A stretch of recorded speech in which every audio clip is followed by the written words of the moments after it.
streaming.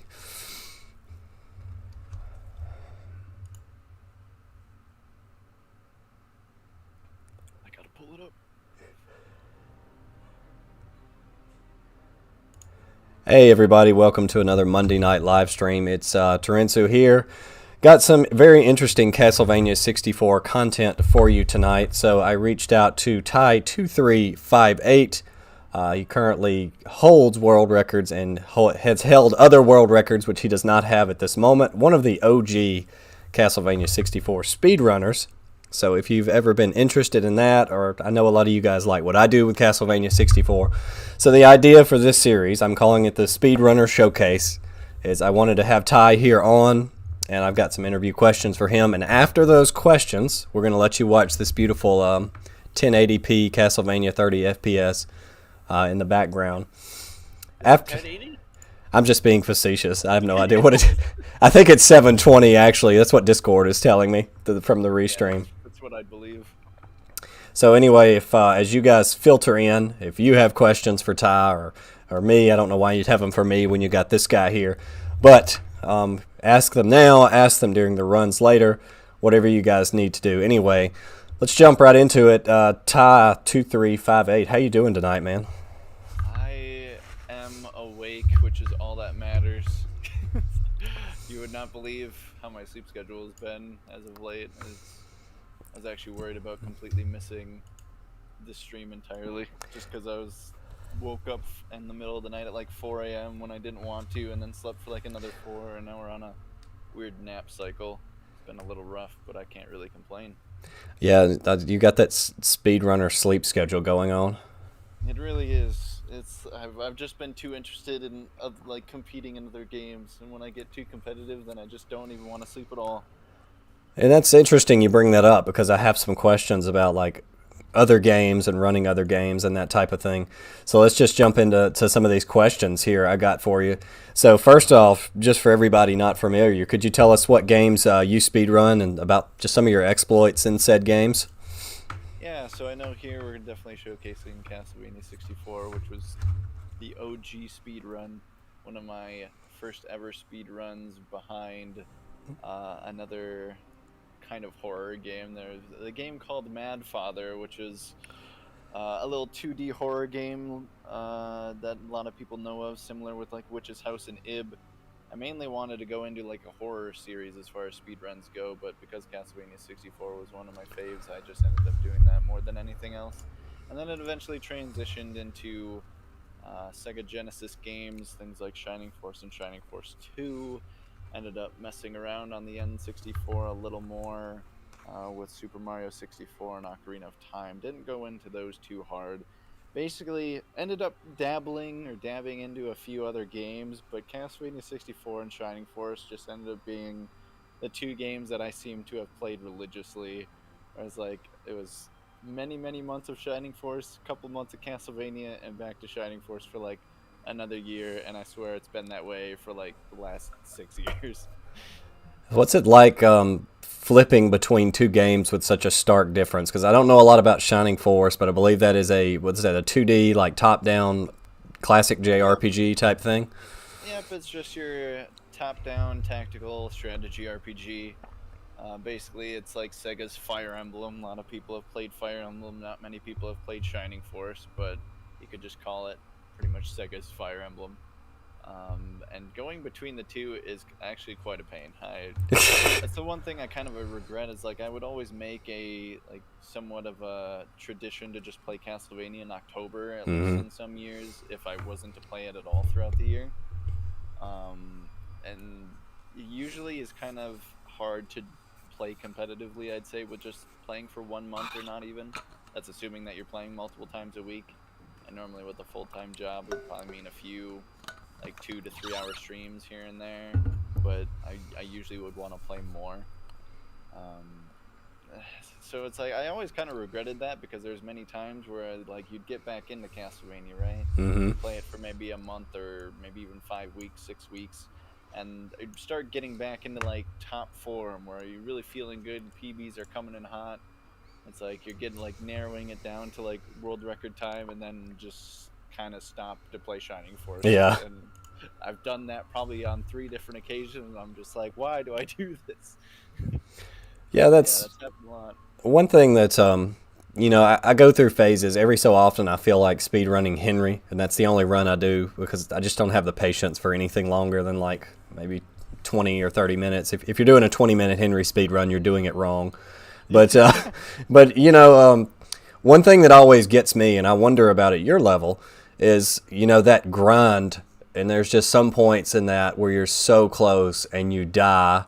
Like I can't tell you, the Henry run is really brutal because if you want a PB, you got to be using the EU version, and you've got to nail a very difficult trick at the end that involves making use of the frame.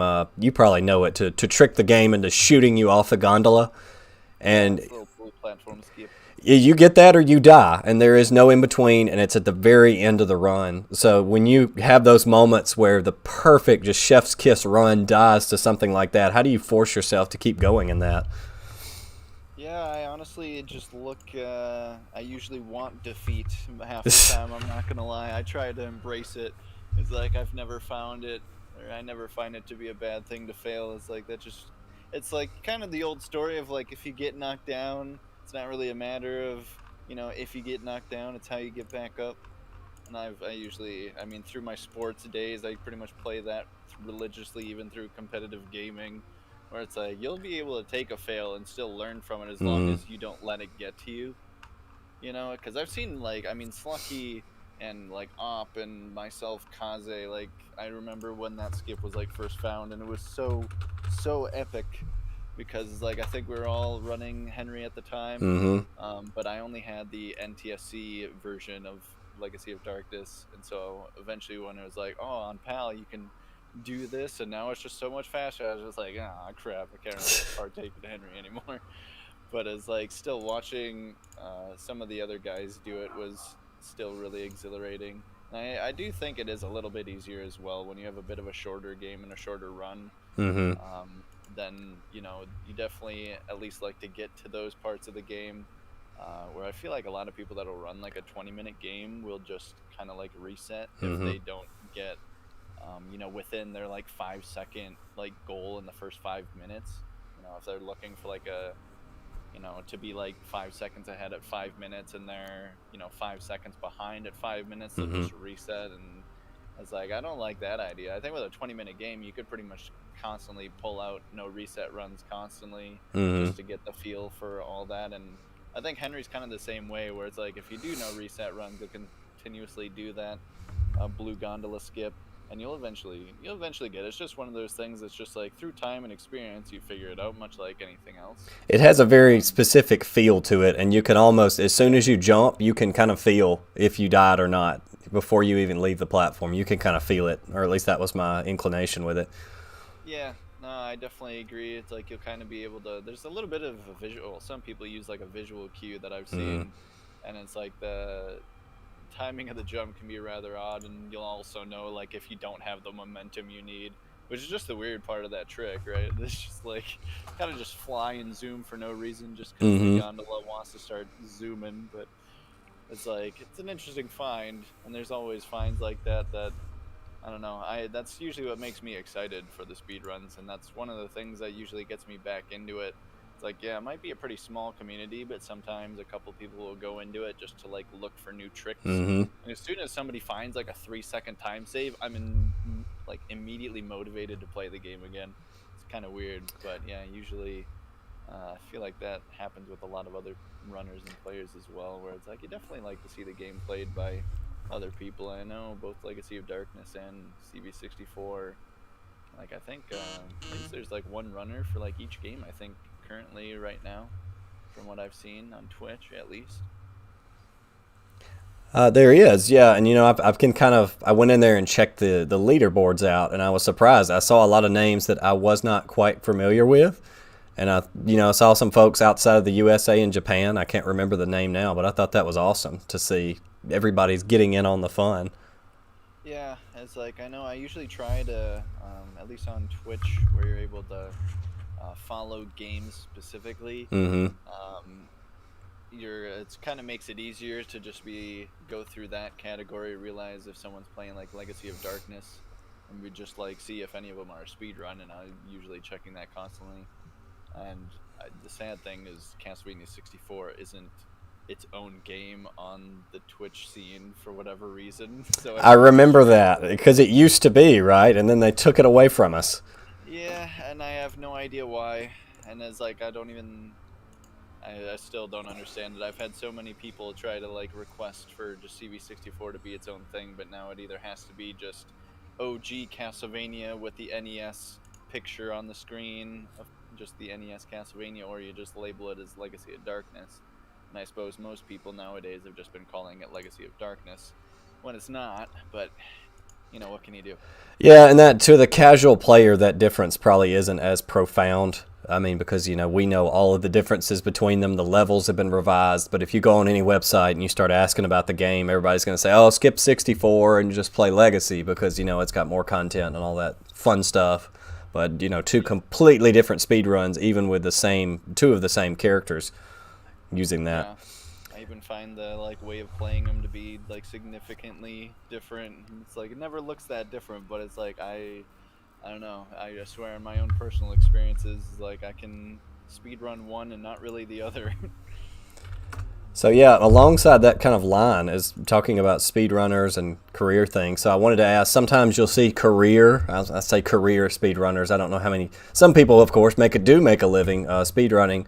But as far as career speedrunners and people that do it and work to get better, you'll see them like the people that do it really as a hobby will pick up games that they've never played before.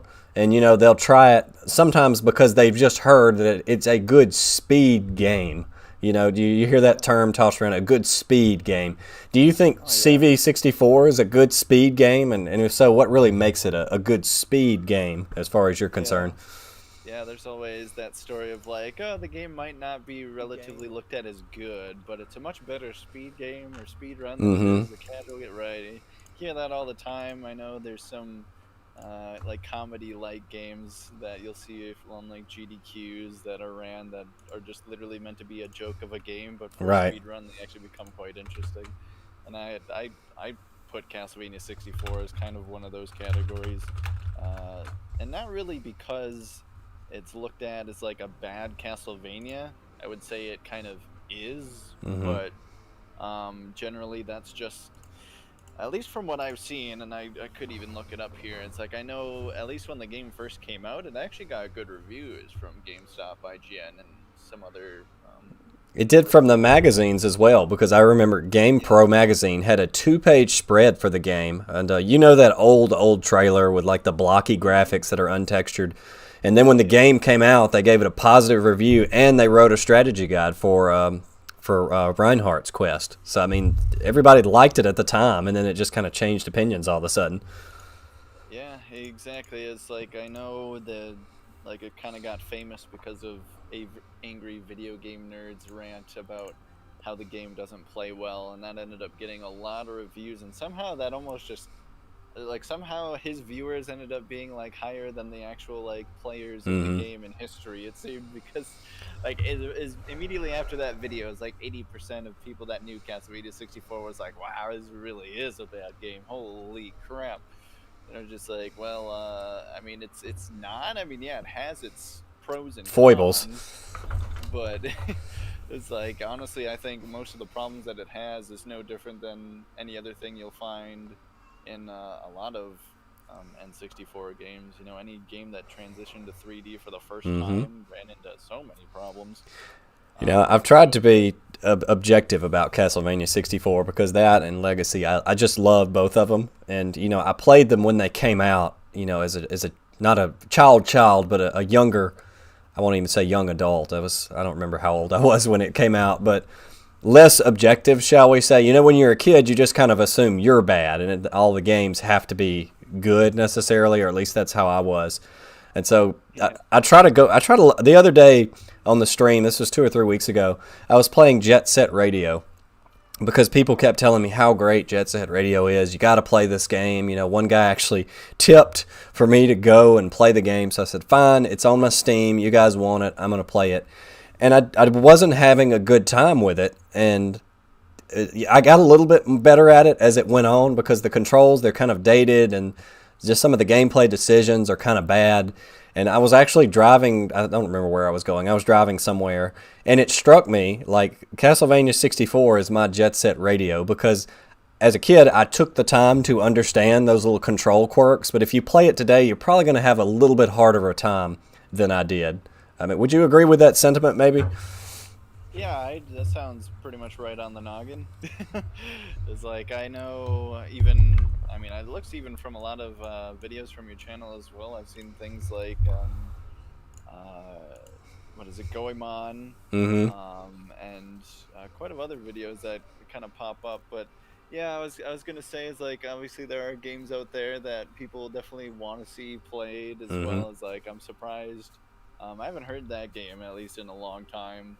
I don't know too much about it, but it's like I haven't heard the best things about it, I suppose. But Goemon, the Mystical Ninja starring Goemon is like low budget Konami Ocarina of Time, and that game, it was a game, like, I remember one of my buddies at the time called me, and he rented it from like a movie gallery or something. And he's like, "Hey, have you tried this Mystical Ninja game where you go around Japan and hit stuff with a pipe?" And I was like, "That sounds kind of weird. I'm gonna try it, you know." And that was one of those, like, defining games of my childhood. Like, I remember beating that game and being like, "Well, what's next? Surely it's not the end."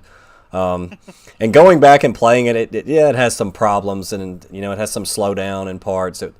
You know, as the childhood glasses came off, but I still rank that as like one of my favorite, you know, games of all time for whatever reason. I love that game, and it's like comfort food. Really fun. It is, and I believe there's actually been like game state manipulation and arbitrary code. I'm not sure. I know they've got some funky speed tech for that game, so maybe you should just speed run that. I mean, I've thought about it because I have some friends that do speedrun, and that's pretty much how I got introduced to it. And, like, supposedly it's a really popular game. I know it's like one of the most popular games over in Japan and in other areas overseas, but it's like I've seen the speedruns of it, and it's like it looks actually quite fun. I mean, again, even like Castlevania 64, it's like I usually like to speedrun any platformer in general. Well, you should give it a shot, and definitely play it casually the first time through, because the writing is excellent. It has excellent writing. If you like kind of quirky Japanese humor, the more you know about Japan, the more some of the jokes will land. But if they don't land, you can still appreciate it for its weirdness. Hey, Demon Flip 84, welcome. Glad you're here. I'm trying to make your chat work for me, and I don't see your chat. Maybe it is. Well, it'll work for me eventually, I'm sure. You may want to refresh. Yeah, I just did, because I would imagine that would probably be a situation. I also stopped and started so that I could just stream this, and there wouldn't be like any intro part. So you may need to go back to the channel and click the actual live stream part. Oh, that very well could be. Yeah. Next time I'll know better. But this is, again, apologies for anybody watching for the first time. This is new business for me. Same here. Yeah, there we go. Now we're in session. That's my mistake. Yeah, no, there was something else I was going to bring up that I think most people would kind of agree with when, as far as like bad speed games go, or good speed games, bad run, bad game. I always kind of look at Dark Souls as far as, I mean, it's a good game and a good speed game, mainly because I think people are usually just so amazed at how a hard game can be just completed so quickly. Right. I used to call Castlevania 64 like the Dark Souls before Dark Souls was a thing, even though at this point I think Dark Souls is arguably a much harder game, but you know, some people would disagree. But I still think I've definitely struggled with Dark Souls on multiple occasions. As have I, and I've finished all the Souls games with the exception of Demon Souls and Dark Souls 2. And they're challenging, but in a different sort of way, at least in my opinion. Hey, Jaime, how you doing? Glad you made it here. So yeah, it's like I think I did Dark Souls 2 and Bloodborne, and I couldn't do 1, but yeah, it's like when you watch the speedruns of it, it's like, god dang, you usually get quite impressed when it's like, dang, they really just go through this like it's nothing, and it's like, oh, yeah, eventually when you play it a few times, you just like learn some really neat tricks. It's like, then you kind of fly by it, and they literally don't even break a sweat. Yeah, Dark Souls is, you know, I'm a Tekken player. I love Tekken and Tekken 7 and go into tournaments and that sort of thing. And Tekken is essentially, Dark Souls is the most fighting game, not fighting game I've ever played, in that it's very similar logic. You know, in Tekken and fighting games, you have punishes, right? You know, somebody swings an attack. There's no canceling out of that animation to do something else. And Dark Souls is that way. It is the modern continuation of like NES Castlevania. When you jump or attack, you're locked into it. So the whole thing turns into this like almost a chess match. And I think that's why Dark Souls is so hard for people, is because there's no animation canceling. You have to commit. The modern game has conditioned us to, you know, not be like that, I guess you could say. And so Dark Souls is a knowledge check. It's like when you play Dark Souls the first time, you think, I got to get the heaviest armor, I got to get the biggest sword, I need to level up as much as possible because it's gonna make or break me in this hard game. And then you watch a speed run, and it's like they do it on level 4. They level up maybe 2 or 3 times. You realize that, you know, upgrading your weapon is infinitely more important than the soul level. It's a big knowledge check, and you know there are some really great Soulsborne runners out there. In particular, Bubbles Del Fuego. I saw his Dark Souls run several years ago. Laughed all the way through it, and have loved Dark Souls runs ever since. Jesus, Here's Toast, had that amazing Bloodborne run, one of the first ones at a GDQ a few years ago. So it's a great community. I remember that quite fondly, actually. It's like it ended up being a pretty big deal. Ty, they're saying Moonmelon says that you're a little quiet. Could we get a little boost from your... I suppose. Unless... I can just turn you up on Discord. I was gonna say, if you could turn me up on Discord, I suppose that'd probably be easier. I would hope. Yeah, there we go. I don't know how much it needs to go up by, but I mean. Let me know if that's better, Moonmelons. Like I would imagine, just boost it 50%, just make me overall just the loudest thing here. I think part of our problem is Carrie shooting at lizards in the background. So when I turn you up, the lizards come up too. Everything is loud on, who knows. But yeah, guys, let me know if that's better. Hopefully that's a little better. We'll visit it again once we may have him turn the in-game volume or something down when we go to the actual run part of the show. But yeah, but one thing, just a few more questions I had. So you and Slucky were some of the first people I saw speedrun this game, and that was even before Tiderium was like the first kind of speedrunner I talked to, because he saw my videos and was like, hey, could you jump in the Discord and see if there's any tech or strange things you know about that we could use? Yeah. So I was just wondering, I think we talked a little bit about this beforehand, what's it like for you to see so many people join the Discord and take up this game? It's pretty, I mean, obviously I'm always a fan of more people, you know, the better. I know at least with Tide and his videos, it's something I actually copied from him, because when he originally was posting his speedruns, he was also posting links to the Discord so that people that were even watching the run could just pretty much hop in if they were even interested in the game whatsoever. Mm-hmm. And it took me forever to realize that that was the case, because I was getting so excited from all these people joining the Discord thinking that all of them were just going to be runners of the game. And I was just like, dang, we're going to have some major competition, because eventually, I mean, I know between Tide and Music Box becoming good friends, and Kaze and people like Gum mentioning the games in their streams as well and playing it on their end, is like eventually it just started you know, piling up for people in the Discord. I was like, great. I was all sorts of excited. I know you came in and some others bringing up some rather interesting lore topics, and it seems like you and like specifically have always been interesting in my mind, because at least as far as bringing out specific topics in the lore and like facts, well, like the game was made, it's like you're usually like right on top of it, you know, like more about this game than I think anybody else does in like all honesty, which is like always fun to usually hear when it's like a run or a race is going on. You'll throw in this random like factoid, here's a quick little fact about CV64, and it's like, oh, it's like, indeed. I don't know if that's necessarily a good thing or a bad thing. That's, you know, to be the world's best, foremost expert on Castlevania 64. Speedrun specific. I mean, I also do have like the strategy guide that you know, always brings up like specific names because you know a lot of people will, you know, get confused on like Mr. like Chainsaw Frank over there. It's like he has so many names. And it's like, what is his like actual name? What do people call him? Why do people call him this?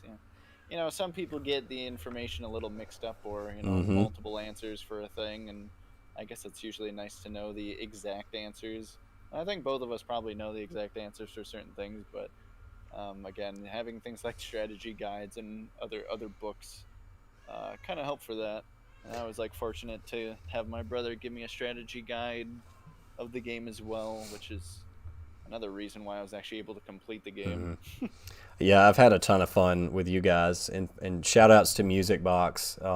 I meant to send her an invite and ask her to drop in tonight with us, but you know she just has a great sense of humor about the game, and I've spent so much time in her Twitch, you know, like a boring day or whatever, and turn on and watch her. Like when she was first starting the game and just grinding it out, you know, dying to Bone Mom and restarting kind of stuff. And just all the funny names that we had for like skeletons on motorcycles, like Yeah. Motorbone Boys and the Skelly Boys and just all this fun nonsense that goes on in the community with because you're speed running this game with like skeletons on motorcycles like Nicolas Cage and Ghost Rider or Right. something. You're trying to. It's yeah, the game's already like kind of comical as is, but not many people were making enough jokes about it. So it's like it was good to put a good comedy, a little comical humor into the game when it already kind of existed, but we weren't exploiting it as much as Music Box would. So Yeah. it's like she definitely made it a lot more entertaining, which I think was very good in general. And I was like, those were usually good days because I know even with Kaze, Tide, and Gum, like they were all like playing the game at the same time, and Mm-hmm. it was really fun seeing like pretty much. It's always fun seeing new players grow, and that was the thing with Drewski and Music Box alike, where it's like they spent a lot of time learning the game and helping them out is uh, like pretty much the best part. It's like I helped, you know, when Tide first joined the game, is like pretty much being there for every stream that he was a part of to Mm-hmm. like help him get going for like the first couple of months. I know I spent a lot of months helping Music Box try to perform like certain like a lot of the hard tricks that you know that I knew that she definitely has always been able to do, but just needed the like little information to like Mm-hmm. pull it off. And I was like watching them like improve like that was always usually the most enjoyable time I would say about watching them and having them join the community. Like I know they haven't been playing the game too much anymore, and I don't know if they ever really will. Mm-hmm. But I mean, yeah, it's like at least when that whole group kind of came in, it was like that was definitely a good time. It's quite a while ago though. Yeah, this is Like glory days. It's hard to believe yeah, it's been so and long. now it's now I have to question is like, will there be like wave three? There's a random group of like CV64 runners and content creators alike just randomly join in to make the game exciting again. You never know. I'm working on it. Trust. I'm getting right now working on it. That's a part of the series is to showcase you guys and that kind of stuff. So let me ask you just one last pre-written question. Of course, you guys in the chat, if you have any questions for Ty, feel free at any point. Also, Moon Melon says shout out to the motor boners. So yeah, definitely shout outs to those guys. So with all that out of the way, let me ask you, Ty, just about the runs specifically that you plan to do tonight. So my vision for this series, and I hope it will be a series, is that I want you guys, the speedrunners that make this game great, to talk about their favorite run in kind of real time. So what are you going to be showing us tonight? And you know, why did you pick that? Well, I think we're going to do Carrie's any percent run. Um, as far as, um, well, let's see. Are you talking about an actual run that has already happened, or just showcasing just the game Well, just the game in general, overall? right? So I mean, Okay, yeah. you've kind of made your speedrun career out of carry any percent. So what is it about that run in particular of this game that you enjoy so much that you were willing to go out there and fight for records for it? Pretty much at least at the time when Narcissa, formerly known as Cosmo, was running it. It's kind of what got me in the game in the first place. As like normally, I didn't even know too much about speedruns in general back in like 2014. But GDQs are starting to get quite a bit more popular, and I think throughout the years, you know, speedruns have become a lot more worldly known than what they were back then.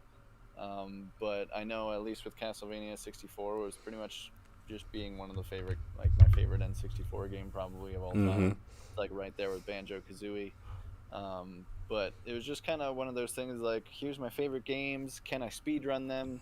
And it was pretty much yes to all of them. It's like if you really try, you can really speed run any game. But at the time, it's like I wasn't playing it to really have a competitive time. I just realized after a few months that I was kind of getting competitive times. Like, oh, maybe I can do this. So I would say throughout like 6 years ago, back when the like world record was like 41:55, and I was probably sitting at like around a 43-minute time, and I was just like, well then, no, saving 2 minutes should be more than doable. And so I ended up just grinding for it. Eventually, also got a tied it with another 41:55, which is probably my favorite run. I Mm-hmm. mean, as far as like emotional roller coasters go, right? It's like there's always been like the good times where it's like you'll actually like get a good record run. Like there's been a few of them with Carrie where it's like I'll get it by, a pretty significant margin and be like, dang, that was a good run. But I know at the time of it, the record being 41:55, when I had tied it with a 41:55, and knowing that like that run was going back and forth, it ended up being a situation of like counting the different Dracula cycles just so that I could be like, oh, am I gonna get this? Am I not gonna get Mm-hmm. this? And it was, I think I ended up messing up like Tower of Sorcery's platforms as well. And it was like, it was going like so well, it started going bad, and then there's good that happens, and then just to see the exact same time as like a world record time, it's just like, oh god, now we actually have to like count the like microseconds. I was like, that ended up being like pretty exciting. It was kind of also pretty disappointing when I realized that I was, half a second off from world record at that time, and then had to eventually grab it a couple weeks later. But I think that was probably my favorite run. Other than that, it's like the reason why it's probably my favorite run is just because there's been a lot more time invested into it. Mm-hmm. Winglebert has put in like a lot of time. I actually don't know how much time he's put into it. He could have put in 20 minutes for all I know, and yet he still has found like 10 different tricks for the game. Like he would always find tricks so consistently, and I don't know how much time he would actually go finding it. I would imagine it would have to be a lot because I myself have like purposefully looked for tricks and skips in the game, and I just can't find them. It's like, but Winglebert could come out and find it like it was nothing, and I don't know if he was just like a naturally born talent at it, or if he just put in the time. I'm not really sure. It's one or the other. Yeah, and that's Um, that's the thing. The 64 games, for as janky as they appear and as most people view them, they are very well made. As far as like, there's no major breakdowns. There's no real huge skips. At least in LOD, there's a few in 64, like Reinhardt, left tower skip and those things. But yeah, they're pretty solidly put together.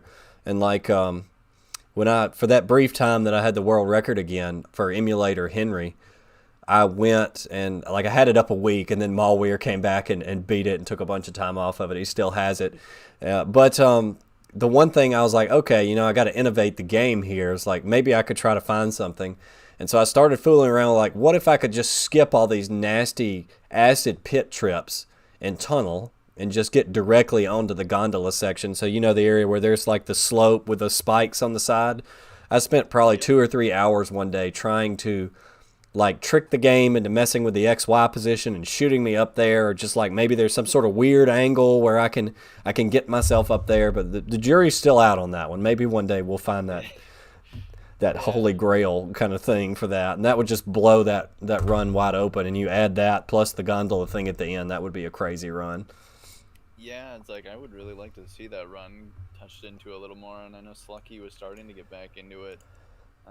Actually, I think he just actually improved that run not too long ago. I think he actually did, but it was yeah, it's like eventually you'll see people come back to it. It ends up being exciting, but as far as like trying to find specific people that'll just kind of look for like just glitch hunting, Mm-hmm. it's usually kind of rare to come by. I'd say Winglebird has kind of been the only guy to actually like do that for the community. I know other people have, they'll mess around for maybe an hour or two just to like mess around with the game looking for random stuff, and sometimes you get to come across a very lucky find, and I'll Mm-hmm. actually show off one of the most recent ones that isn't very run friendly, but I have to shout it out when it comes across to that point because it's precious. All right, well, that sounds great. Why don't I stop my lame line of questions and let you get into the run? Well, So, yeah, and you can definitely hit questions along the way as well, because I know I'll definitely be here for like a couple hours. Might be able to do a couple runs. I'm not sure if we want to do Carrie and Reinhardt, because it probably could. yeah, if you got the Um, time, absolutely. It's your showcase and your runs, and so I have till 12. So you just take the center stage and show us what you got.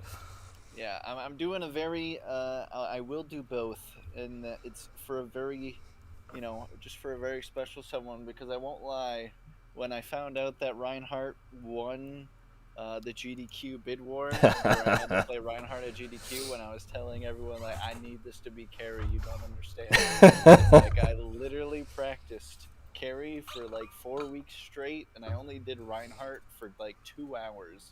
And I was like, I don't need to practice Reinhardt anymore because it's not gonna get in GDQ anyway. Like, that's how confident I was, dude. Then to find out that Reinhardt got in anyway, I was like, come on, guys. That was like, after that, I was like, you know what? Just to be that guy, I am never playing Reinhardt or doing Reinhardt speedruns ever again in my life. But And I'm no making one no would blame you. exception today. No Yeah, I one. was like, I definitely enjoy the carry run a lot more, and it's more or less just me being petty, I guess. But I'll definitely run Reinhardt right now. We'll do, in fact, we'll do Reinhardt first, just because I find it a little easier to warm up with Reinhardt, I think, over carry. Did some carry this morning and was actually feeling quite good about it. But Reinhardt actually ends up kind of being a little bit of an easier category, just because um, he hasn't been played nearly Mm-hmm. as much. I'd say there's only been probably a couple of runners that have actually stuck true to the like Reinhardt speedruns, which I'm all for. I know. Just trying to remember some of their names. And the sad thing is, I really can't. I know Infamous has been playing Reinhardt from time to time quite a bit. But God, there was somebody like 4 years ago who was literally playing it every day. Hopefully I remember it. But it was also really sad because he was one of those guys that would play. Also, let me reset the console for specific RNG manipulation reasons. I may just leave the game volume turned down so that everybody can hear you. I may just do that since I can also turn the game volume down too if okay. it's too loud in the situation. That's been the main thing in the chat is they say you're a little bit low, and so I think I kind of fixed it by turning the game off, but we can turn. Yeah, the game audio just needs to go down a little bit, and I think we'll be golden. Okay, I'll turn it down 20% or 50% rather.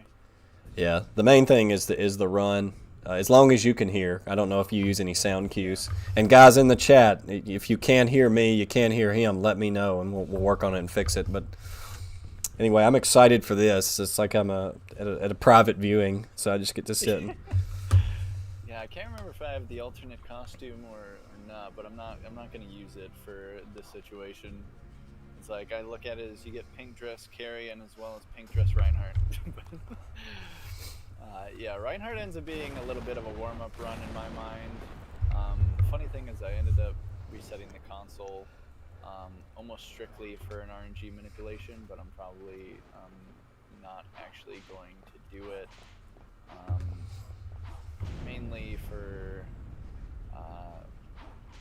a lot of reasons, being that I have changed the way of doing it from time to time. There was a way where there was one skeleton, which I thought was the skeleton, where it's like it would take literally like 9 hits to hit him and make him drop a power-up just for a pretty weak beginning. So unfortunately, for missing that initial whip, we now have to like kind of sit here for a long time and have a terribly slow beginning. So for you guys that don't know, this is one, and I remember Music Box was working on this as well, was power-up manipulation. So I assume that's what you're talking about when you say RNG manip right here at the beginning is for power-ups, correct? Yeah, and I'll be able to, well, because I've been working on carry more than anything else, is like it'll be easier when I show it off at that time. Okay. But yeah, there's been a lot of interesting talk about RNG manipulation and pretty much how it is done. And I guess because there's been a few different viewpoints on how RNG manipulation is done in the game, I guess I can't necessarily say how exactly it works. Because I know I've watched Narcissa when she originally had the programs and the applications and the correct tools to actually look at like RNG seeds, as well as, you know, those stuff that'll be able to like have you look at different like X, Y, Z coordinates and all this other information that almost just looks like mumbo jumbo, right? That like I could never really understand, but eventually she talked to me to kind of realize like exactly like what is changing RNG and what is or at least what changes that RNG seed, because when that seed is changed to a specific, you know, there's millions of different seeds that you can like run into, and each one of them is giving different results. And after a while, we realized that, at least from Ooh, there you go. nice little power up, I gotta get him eventually. I honestly wouldn't mind that axe. The funny thing is, everyone jokes about a knife, but a knife right here to kill that blue skeleton instantly is actually pretty nice. Getting two of them at the same time is really rare. But And I want to point out something you just did a minute ago with the Tiger Man. So if you'll notice, Ty tricked him into killing himself by walking off the ledge. And I just thought that was really interesting for all the crap people give Castlevania 64. The developers had the foresight to put in a kill floor for pretty much any enemy on any level, kind of like Dark Souls. If you drop an enemy past a certain point, even an enemy with a health bar, they will die instantly and you win the fight. So I've always thought that was really cool that they did that. yes, I'm getting stuck in some levers. It's one of my fun facts. Ty, did you know that this river, the bed of that river has collision for whatever reason? Yes. I don't know why they did that, but they put collision down there at the bottom. So if you turn the kill plane off, you can walk on that. Yeah, and the funny thing is, also I couldn't quite see it, but skeletons will fall off the ledge there and also drown in this water. Yeah, they have an animation. They gave him an animation. And it's like, don't talk smack about Castlevania 64. The skeletons have death animations for something that you never see. Exactly. It's like, the fact that they would put work into that is kind of ridiculous. There's a lot of animations on these skeletons, which is not a bad thing. I always know as a kid I kind of hated running into so many of them because they just kind of infinitely spawn. Oh, don't touch me. Yeah, see, like, he probably just hit the water, so that's going to kill that werewolf instantly. Yeah, it's like, poor guy. It's like, sometimes I haven't actually seen how that werewolf drowns. That would be an interesting thing to look at, would be to trick that guy into drowning and see. Yeah, turn around and actually look to see how he's doing. I've always heard the rumor. I kind of subscribe to the theory, but I wish there was more evidence that werewolf uses Cornell's original wolf model from before he was cut from this game. So he very well could have a player drowning animation or something he does, but that's going to be one for Winglebert to set that up, because I don't know how you even set that up where you could look at it. Right. No, Atlas, I'm not drinking alcohol. This is just a water bottle. I think Ty is, though. Nah, I just have a Dr. Pepper. The drink of champions. Yeah, normally I have a Mountain Dew with me at almost all times, but... Do you have Doritos, too? I do not. You would expect that, but unfortunately I don't eat very much. The funny thing is I eat practically more unhealthier than even that. Oh. I shouldn't say that, but just a lot of sandwiches. Hey, I love a good sandwich. I'm fine with a sandwich, and especially since pandemic. I'm not a big guy. I've always weighed under 200, but pre-pandemic, because I was commuting, and so I was always going out like every day for lunch because it was easier to go out than to go back home and eat or bring a lunch. And so I was getting close to 200. Like pre-pandemic, I was sitting around 187, 188. But, you know, I'm pretty tall, so that's not so bad. But when the pandemic hit, I was like, you know, I'm just going to eat at home. Like, yeah, I'll just make a sandwich or I'll just eat leftovers. And I lost like 15 pounds just from like not eating that garbage every day.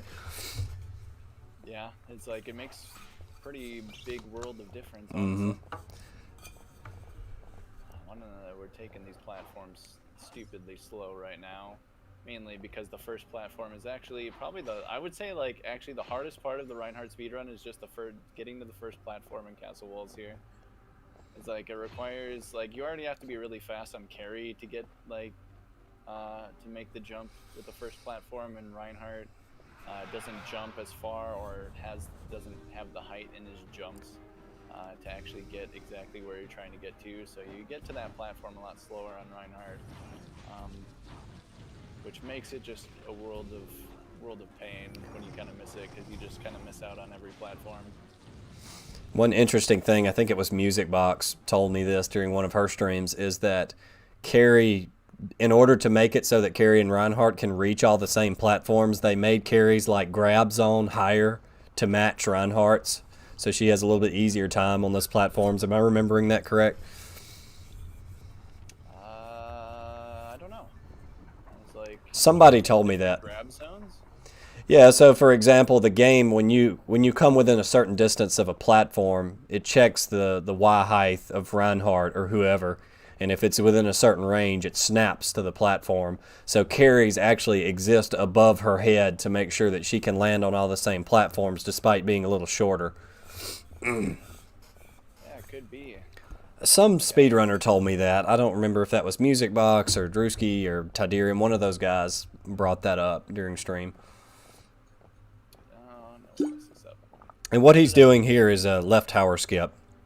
Attempting it. I don't expect us to get it, because it's one of those tricks that I'll talk about it more if we get it. Hey!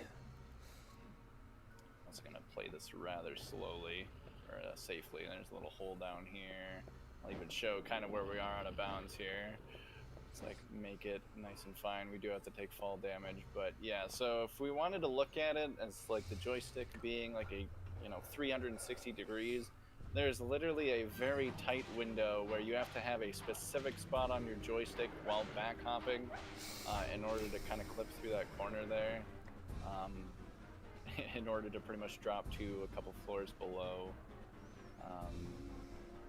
And normally you can just do, you can walk off from there and take pretty much like 75% of your HP, or you just kind of walk to the middle of the area where there's another hole that you can drop down and do it that way as well. Either way is fine, but either way, still cool to get that.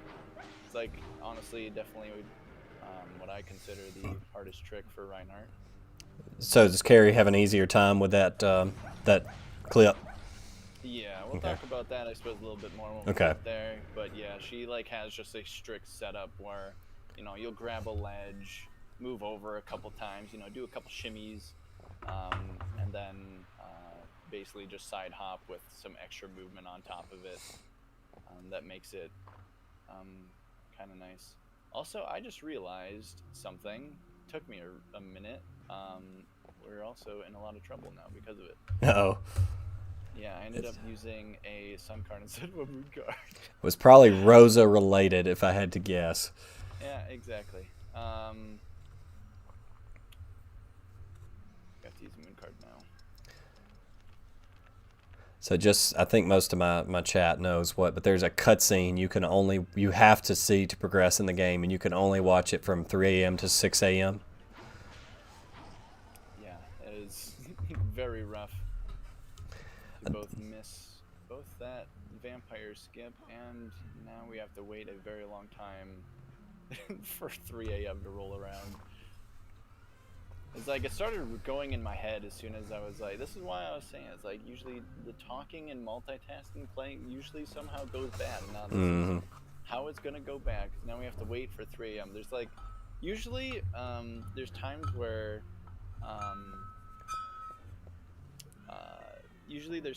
like we'll mess this up, like in runs, but that's usually because we'll use like a moon card too early, Mm-hmm. and so we get to the Rosa room at like maybe 6:30 a.m., which would make it look like you'd have to go all the way wait 24 hours in game, just to get to back to like 3 a.m., which actually takes like 15 minutes of IRL time. Mm-hmm.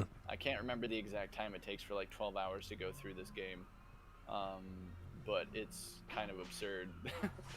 Yeah, when I make that mistake on the emulator, I always hit F4 and turn the frame rate up and just speed through all of that time. But you don't have that luxury on console. Yeah, well, exactly. But it's kind of fine. The main problem is the fact that I just realized it too late. Because even in the times of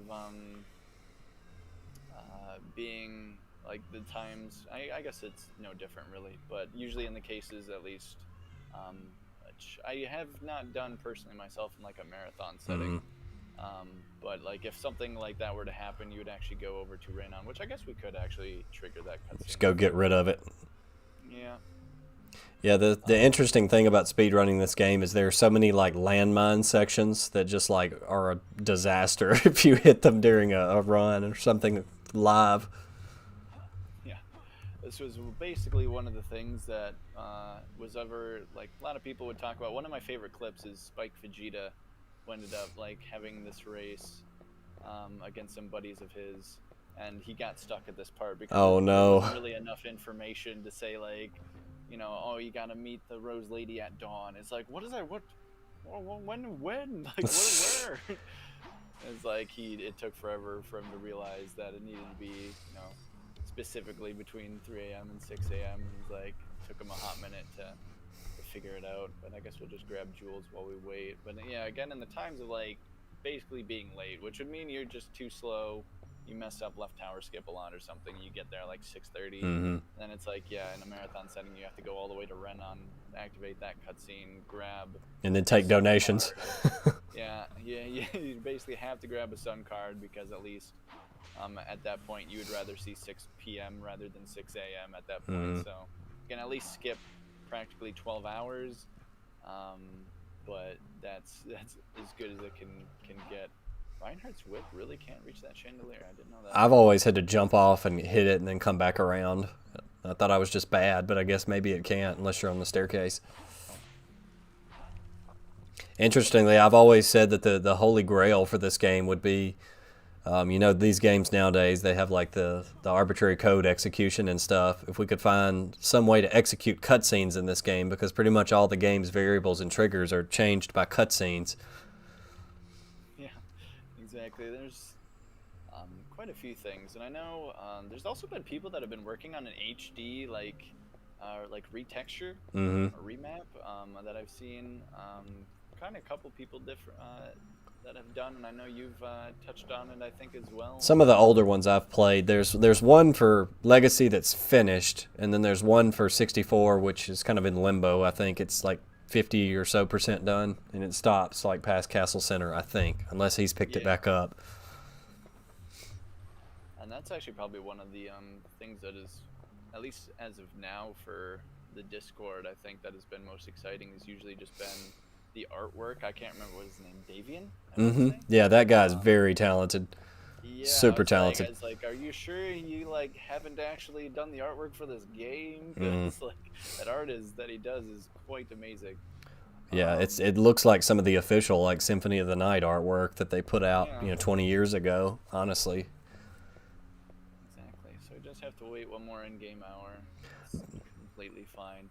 The funny thing is, supposedly, Tydirium has done it. I've never been able to do it, but supposedly you can actually skip this cutscene by entering the door at the exact, pretty much at the exact frame that the Rosa cutscene happens. I did not know that. Pretty much enter the next room over, as well as hitting this cutscene. It'll skip the cutscene, supposedly. I have not done it. I've spent hours trying to do it, and I wouldn't think it would be that difficult to do, but I've never done it. But yeah, that's another interesting kind of neat trick, I would say, that you'll randomly come across from time to time. Okay, now to doing more fast parts of the game. And again, normally you set that up so that you land there on the cutscene. This is just kind of a backup strats thing. Yeah, exactly. strats that you don't like to see. Here we There's do a little 2 text boxes in one situation. A little vase of beautiful painting. I did not know about that. That's interesting. It's like both, we're kind of just activating, getting Vincent in range to basically talk to him with our back turned, but also facing the vase so that both text boxes activate at the same time, but only one can actually play out. And the one that gets skipped also is the one that gives us the key. I don't know why I didn't throw 2 holy waters. That actually made 0 sense. It's as simple as throw 2 holy waters and whip and he dies, but normally he does have more HP because of the time of day as well. The nighttime. Because I would say normally, I think on my Reinhardt runs, I normally would get into the Rosa room roughly around 4 a.m. on average. Pretty much impossible to get there at like 3 a.m. or before 3 a.m. On carry, we generally, if the run's going well, we get there before 3 a.m., which is surprising, but that's just how it is, using the moon card as early as possible and still getting there at a crazy time. That was kind of one of my first litmus tests when I started running Henry was, you know, first off, making it there at just the right time for the cutscene. And usually about the time that I went downstairs, I would be looking to see, like, okay, am I going to hit it, you know, what time is it? And you knew if you had a certain time going into it, oh yeah, this is going to be a good one. Exactly.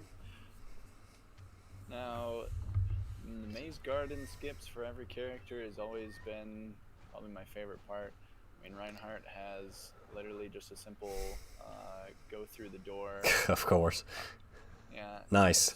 Somehow his chonky self get through doors, while Carrie has to do kind of a clip using Frankenstein's monster to kind of clip out of bounds. Either way works. On the PAL version, there's another version that actually skips or kind of clips into a pillar right before the gate. So pretty much as soon as you enter that area, you get the clip via that way. So there's multiple ways of doing it, but as well as we're gonna miss here. Oh, Missed that second one. That's awful. I could have also thrown a 4th holy water, which actually would have probably done more damage. It would have been a risk it for the biscuit kind of scenario, because holy waters, for whatever reason, seem to do just kind of random damage based on. Generally, it's meant to be like, oh, if they're in the middle of the holy water, they'll take more initial damage.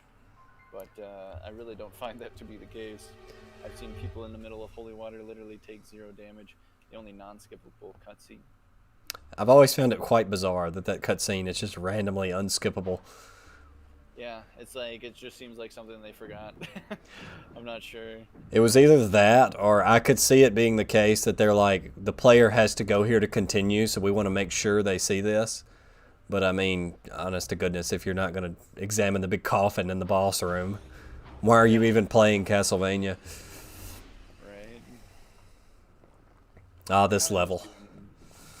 Yeah. This used to be like a very problematic level. It's a little bit more of a problem in Legacy of Darkness, because like those platforms I just jumped over specifically, you can slide off them a lot easier in Legacy of Darkness for some reason.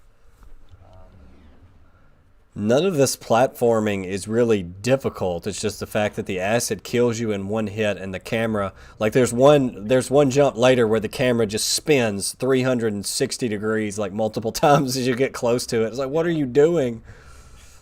Exactly, because like at least in the speedrun sense, like here's one for example where I'm gonna just have it turn around. Normally I just want to turn right and just go, but because of this like spin situation, it ends up being like super problematic. And you just saw him do a slope jump there. For some reason you can jump twice when falling down a slope in CV64, but not Legacy.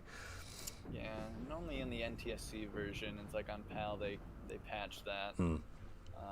So for a lot of, at least even doing this level, or we do another slope jump and force a silence before pressing the second lever, it kind of requires like either a like a slide jump or just a very crucial jump that'll like break your ankles.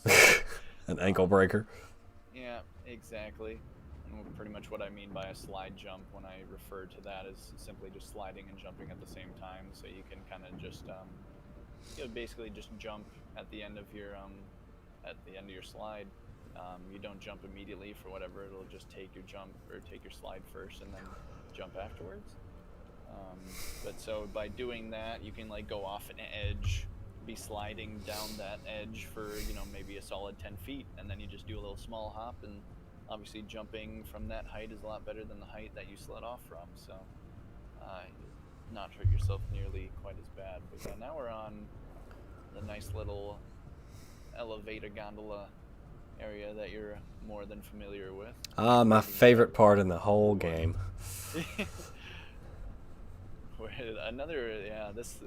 This level is a little more of a nightmare in Legacy because Medusas in this game aren't very lethal at all, where in Legacy of Darkness you hit them and they'll just send you off. You go flying in the opposite direction, wherever you wanted to go. They just straight up hip check you into like another dimension. Payrun Studio says, and now we wait. So yes we do. Payrun, do you run this game as well? Yeah, you're saying that he does it. I was like, I was kind of curious about the in-game name, because it's like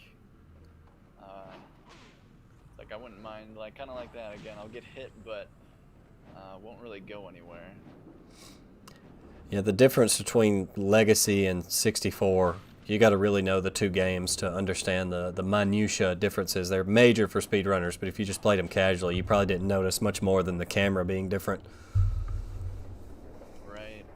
And that was always like my biggest gripe with Legacy of Darkness speedruns is just the camera positioning. Like right now our camera is like pretty far behind Reinhardt, which ended up kind of being the problem for a lot of camera getting stuck because it'd be too far behind you, where it's like if you're turning a corner too tightly, then eventually while it tries to take a very linear straight line path to where the character is. So if there's like a corner that it has to go around, sometimes it'll just get stuck on that corner rather than going around it. Things like that. And so in Legacy of Darkness they fixed it to the point where it's like right pretty much in your like character, where you actually won't be able to see your feet. Yeah. At least on the normal view. So to me that's a huge problem, because a lot of jumps that we do are kind of like walk-off jumps where our character will practically just be off the edge before doing their jump. There's another good slope jump there. Normally we want to like get on that second platform. I just am playing it safe. There's one of these jumps is Henry in Legacy where the quickest way is to just kind of John Rambo it and jump, but if you walk too far onto the platform, it spawns a ghost, which will, you know, just kills all forward momentum, sets your momentum to 0, and you drop into the acid. So that's been a tricky jump for me. Yeah. It is usually the run killer of Henry, I feel, or at least on my end. Yeah, that, just the entire level of tunnel, and sometimes I'll do some stupid shenanigans on outer wall and just die. But usually it's tunnel. 9 times out of 10, if I'm upset at Henry, it's tunnel. Oh no. Here's my least favorite pattern.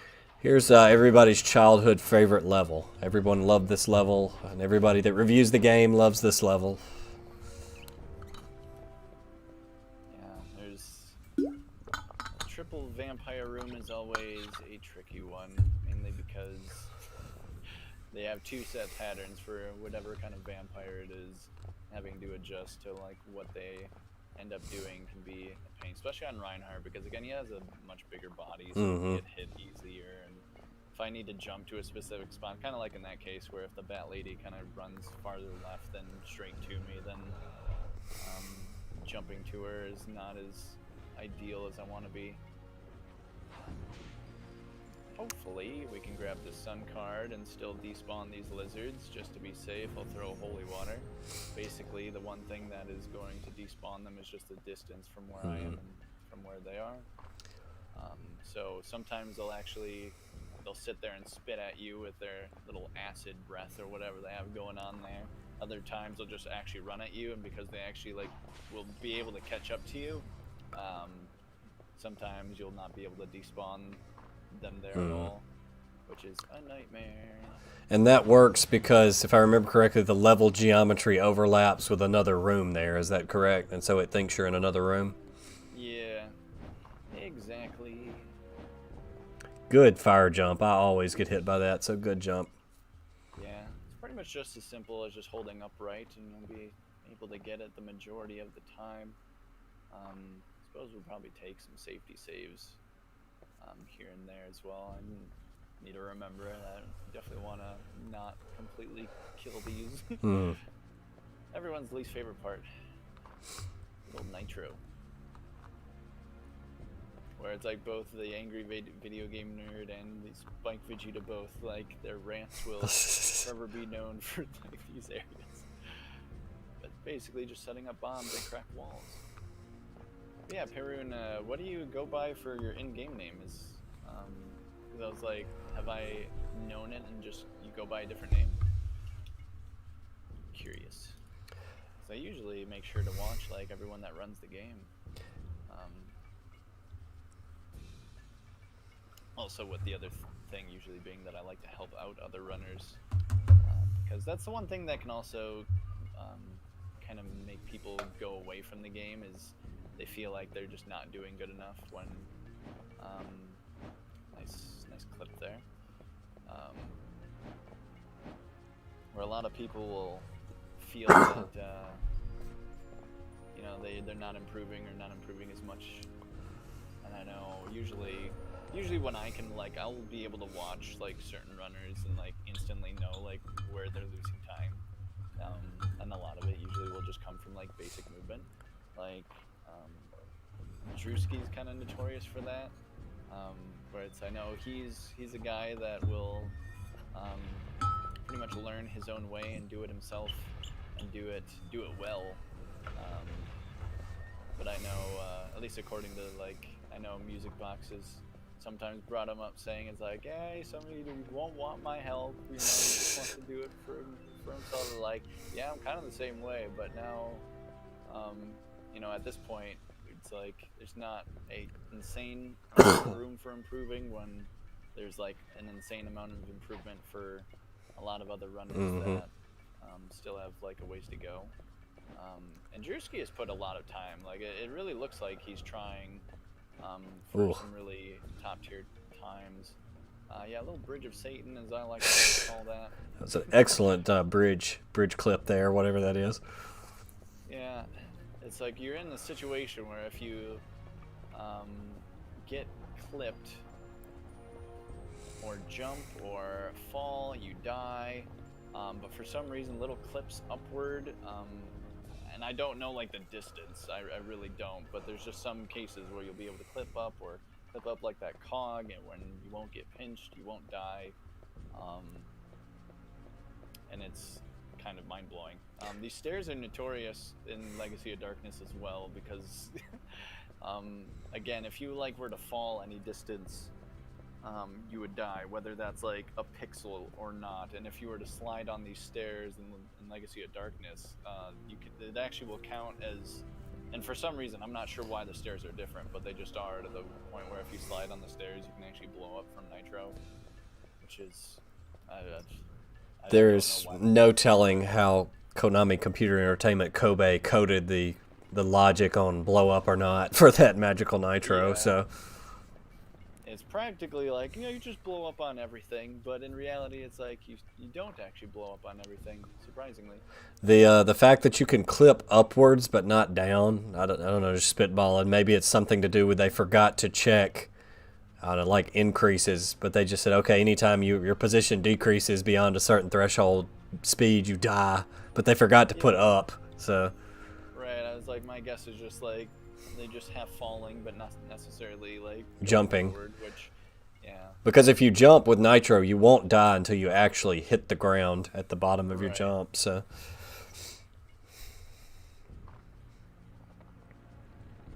this level strikes me as a bit of padding, like they just padded this level out to increase the playtime.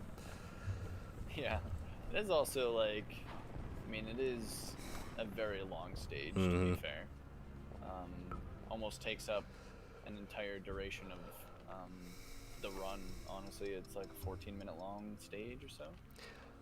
Yeah, when I did my just casual Let's Play of this game, like 10 years ago now, this stage, that was back when the 10-minute upload limit, I want to say I had to split this up in like 4 parts of 10 minutes each. Yeah. I'll grab the Mandragora, which will set off the Nitro. And there's just so much detail, like with flavor text and those sort of things in this stage. For it to be such a padding stage, it's a shame because they did put some effort into like the decorations and kind of the theme of the level, but it's just the execution is not good. Yeah, a little bit. And I know there's been like a lot of work put into the stage as well, mainly because of just how long it is. People have always wanted to skip it. Mm-hmm. Early library being kind of one of the newer ones. There's an elevator to the right of me currently that people have been trying to just clip into.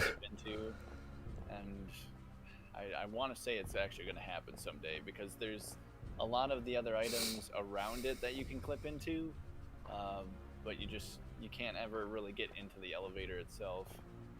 It's like, I believe it'll happen one day.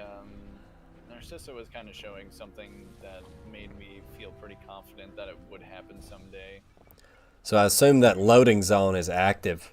So even if, will the elevator rise if you get on the other side of the gate, or do we know? Well, I've heard yes and no from 2 different sources. I see. Narcissa has told me that if you do get on the elevator, it does just instantly go up, and Winglebird has told me that that is not the case. I have not, so it's one of those things where I'd have to do it myself because I don't have a correct source. And there's so many like tantalizing skips, like possible theoretical skips in this game that just aren't possible. Right. Like going from top of the clock, the room of clocks directly to the last level. That would be really cool if we could do that. But yeah, there's been a lot of interesting like things that people have tried. It seems like Winglebert had he had managed to get himself into the last level, but the problem was taking fall damage because the way, like you could get up there, but you would die because of the way the game tracks that, if I remember correctly. I'd have to try to remember that too, but yeah, it was always interesting that you could like practically jump from the very long stairs or the areas where you're kind of killing death or actrice. And you can actually hit specific loading zones that pretty much happen right before getting up to Dracula. Oh, I didn't. Phew. The only time I use the D-pad is for that. It's for that part. Yeah, because it's like pretty much just to like have a joystick and be like, okay, move over 2 spots. It's like sometimes that can be a little finicky. So it's like with a D-pad, you're pretty much just guaranteed. It's like, oh, click it twice and we're out. Makes that puzzle a lot easier. And for some reason, that was like something that took me like 3 years to realize. I'm not really sure why, but that just was the case. P-Run says, back when Pluto was a planet, it'll always be a planet to me. I agree. Pillars being in the way. That's okay. And we have plenty of jewels for the rest of the game, so that'll be nice. Yeah, because we just got into the library, pretty much solved the puzzle that you would normally have to go around and search like 3 different statues that give you little flavor, little text telling you a number, being how far away from the sun they are. Good old astronomy. Astronomy, yeah. Astrology is like Reinhardt looking at the paper and it's like, oh, I'm a Virgo, so I'm going to slay Dracula today. Both apply, I'm sure. Yeah, maybe I should start speedrunning Russell Grant's Astrology on the DS. That would be a good speed game. I would definitely make it into awful games done quick. Which I hate that lately they've put awful games at like 3 in the morning, and it's like you're a working fella like me. That's just not possible to catch live. I'm sorry. Yeah. But that's like the most fun block ever. Oh, I'm getting a lot of lag because of the pixels from these so many pixels while they're burning. Mm. And it's like having enough of them will actually slow the frame rate down significantly. You know, Konami has been re-releasing all the Castlevania games. Do you think these two games, or at least Legacy of Darkness, will ever get thrown in a collection somewhere? No. It's like, I wish it would, but I just no. I don't know. I mean, I think if Dracula X could get thrown in Advance Collection, I could see it happening. Like, if they ever did, like, the PlayStation games, they could just, like, throw it on there as a nice little bonus, I would think. Yeah. I agree. It's like if you see the PlayStation games in there, then there's no reason for these to not get in as well.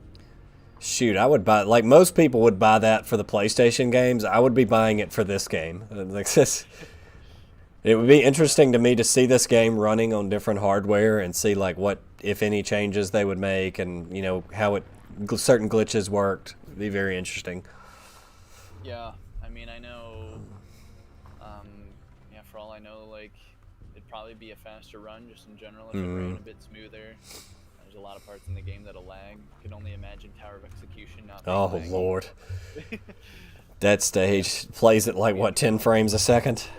Yeah, it's that. It's a little better in Legacy because they kind of they took out some of the open. It's not very open. It's more like a very linear stage. Yeah, exactly. Bullfight, which is notoriously known as a difficult fight, will probably make look rather easy. I didn't actually mean to whip there. It's okay though. I just hate that this bull uses the same music as the last boss because it completely kills, like, I don't know, like why does like the last boss and then the bull get this specific music?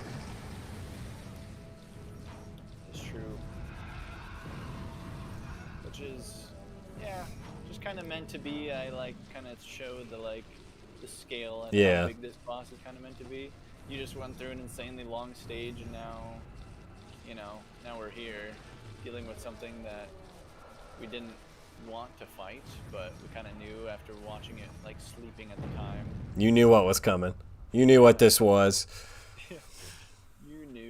You knew what this was, Reinhardt. Motorbone boy.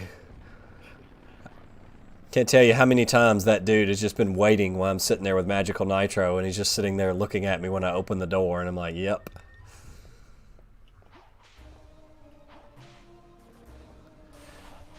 This is a boss that the speedrun is much easier to do than on casual.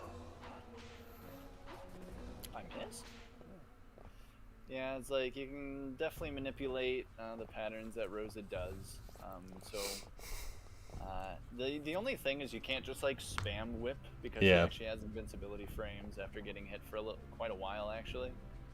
So it's like you kind of have to delay your whips, which is probably the most annoying part of that fight. Otherwise, it's really not too difficult. I know casually I hate it because you just continuously get knocked down. Everything that hits you will knock you down. It's never like one of those where it's like, oh, you get pushed back. It's like, no, everything will knock you down, which is a major waste of time. Yeah, getting knocked down is extremely slow in this game in Legacy of Darkness. So fun fact, in Castlevania 64, the collision for Carrie's exit, it actually works, even though you can't get over there. But it doesn't in Legacy. They changed it for Legacy. I forget whose stages are faster, but that would be a very cool skip one day if we could get Carrie into these levels or Reinhardt into her levels. Be like a true 100% run. Well, you still end up in Room of Clocks, so there'd be no way to do all four, but you would, because I've done it with cheats. Like you can just levitate over there. You'll still end up at Room of Clocks and fight Actrice. Did I mess this up? I didn't mess this up. Okay. I am scared now, but we'll see what happens. You don't have full health. Didn't matter. Yeah. Just whatever. I was just worried about the camera angle. For some reason, I was like, did I need to jump on the first platform? I was like, no. Don't know why I'm second guessing myself. Just legs of steel there. Yeah. I'll actually end up healing here as well, just because normally in the run we wouldn't heal at this point. We just try to not get grabbed by the upcoming were-tiger that we have to deal with. But if he grabs you once, this would be death in this situation. So. Yeah, Atlas, I believe they screwed with level exits in Legacy because of the multiple characters and how everybody goes to different stages. like all exits work for both characters in this version, but the level exits check to see which character you're playing as and then send you to the correct stage. So if you put, for example, Reinhardt in Tower of Sorcery and you make it to the ending, nothing happens because the game doesn't know where to send you. But in this game, it's just a free-for-all. The exits have true, you know, like it checks and sends you to the next place regardless. I didn't know he could actually push you there. That's interesting. Yeah, there's a funny little. Let's see, how do I explain this? So I know there's been like a couple things looked at. Please no Medusa head. Thank you. There's been a couple things looked at as far as like the very first skeleton in Force of Silence is like technically kind of skippable, because there's a weird thing that you can do when you like press C up. It goes in like first-person view, you know, where you can check out your surroundings. And in that view, if you're like to ever get pushed by an object, it'll just randomly like increase momentum for no reason, and you'll just kind of start soaring in that direction. You can do it in multiple different like different areas and different fights, and it actually happened there on that last boss fight that we just went through, which generally it'll just give you, oh god, okay. Oh, I thought you were done for. I saw that bat and I saw your height and I was like, oh no. Yeah, I almost messed that jump up. That was almost bad. We're golded. But yeah, there's always been some stuff looked at as far as using the mobility from like that kind of boost to just go across gaps, and you can do it. We'll just run right through here. We can use that like boost to skip the first were-tiger fight as well. I've done it a few times, not really in runs. It's really hard to do. But there's a case where it's like if he like clubs his arm at you, you can use that while being on a slope to get a giant boost of speed and actually just clear the gap that you normally would have to wait for the platforms to rise up on. That sounds like one for the TAS. It sounds very finicky, RNG dependent. A little bit. It's just, I think it's like pretty much being in the right place at the right time. Do not adjust your TV set. The game is running correctly, I promise. Yeah. I wanted to go there, so that last platform was running close to the edge. Oh, this is real finicky. It's fine though. You just walk off the edge to just ledge grab. A lot of people will try to jump there and you'll bonk your head and fall to your death, so it's like no need there. Missing up task jumps or double jumps, you know, people call them different things. Yeah. It's one of those things we haven't really gone over too much either, but if you're just simply press A, or which is the jump button, at the same frame that your character is also grabbing a ledge, you'll just cancel the ledge grab and jump again instead. So you can use that as a huge advantage for, is it worth saving here? No. How many sun cards do I have? Yes. Okay, we have two. It's like more sun cards the better. We want to use one here and then one at the end as well, just so that death here has not so much health. Oh, missing that whip is not okay. Yeah, it's okay actually. Well, that was fast. A little fast. The sad thing with that fight is that I don't think, at least from what I could tell, is like I couldn't actually manipulate any patterns. So if he wants to do his charge attack, it is just gonna happen and it's gonna be slower. But otherwise, it's, I mean, in daytime, it's a relatively quick fight for sure. But basically, we are doing a speedrun Mooksy. I can't read, English is hard. But like task jumping like here, pretty much a lot of this stage can just be like filled with just non-stop task jumps. There's a nice little strat in this room called tin skip, or tin strats that I like to call, that we'll do on carry when we get around to it. It's pretty much like the newest trick in the book that I got, again, overly excited for, because it's like a 2 or 3 second time save at most, probably not even. Those are big numbers. It's something new. Yeah, Mooski, this is Ty2358, the current world record holder for Reinhardt, which he's running now. For your viewing pleasure. Oh yeah, we'll be doing carry right after. Best of both worlds. And we get everything. Yeah, a lot of people would jump down. Normally you have to kind of go through the cog, like, end and, you know, do some more platforming to actually get to that key, but it is just, like, right below you from entering the room, so getting it is not all that difficult. Just another very heavy platform. Legacy of Darkness, they changed the stage immensely, definitely for the better, I would say. I mean, otherwise this is just a couple minutes long of a stage.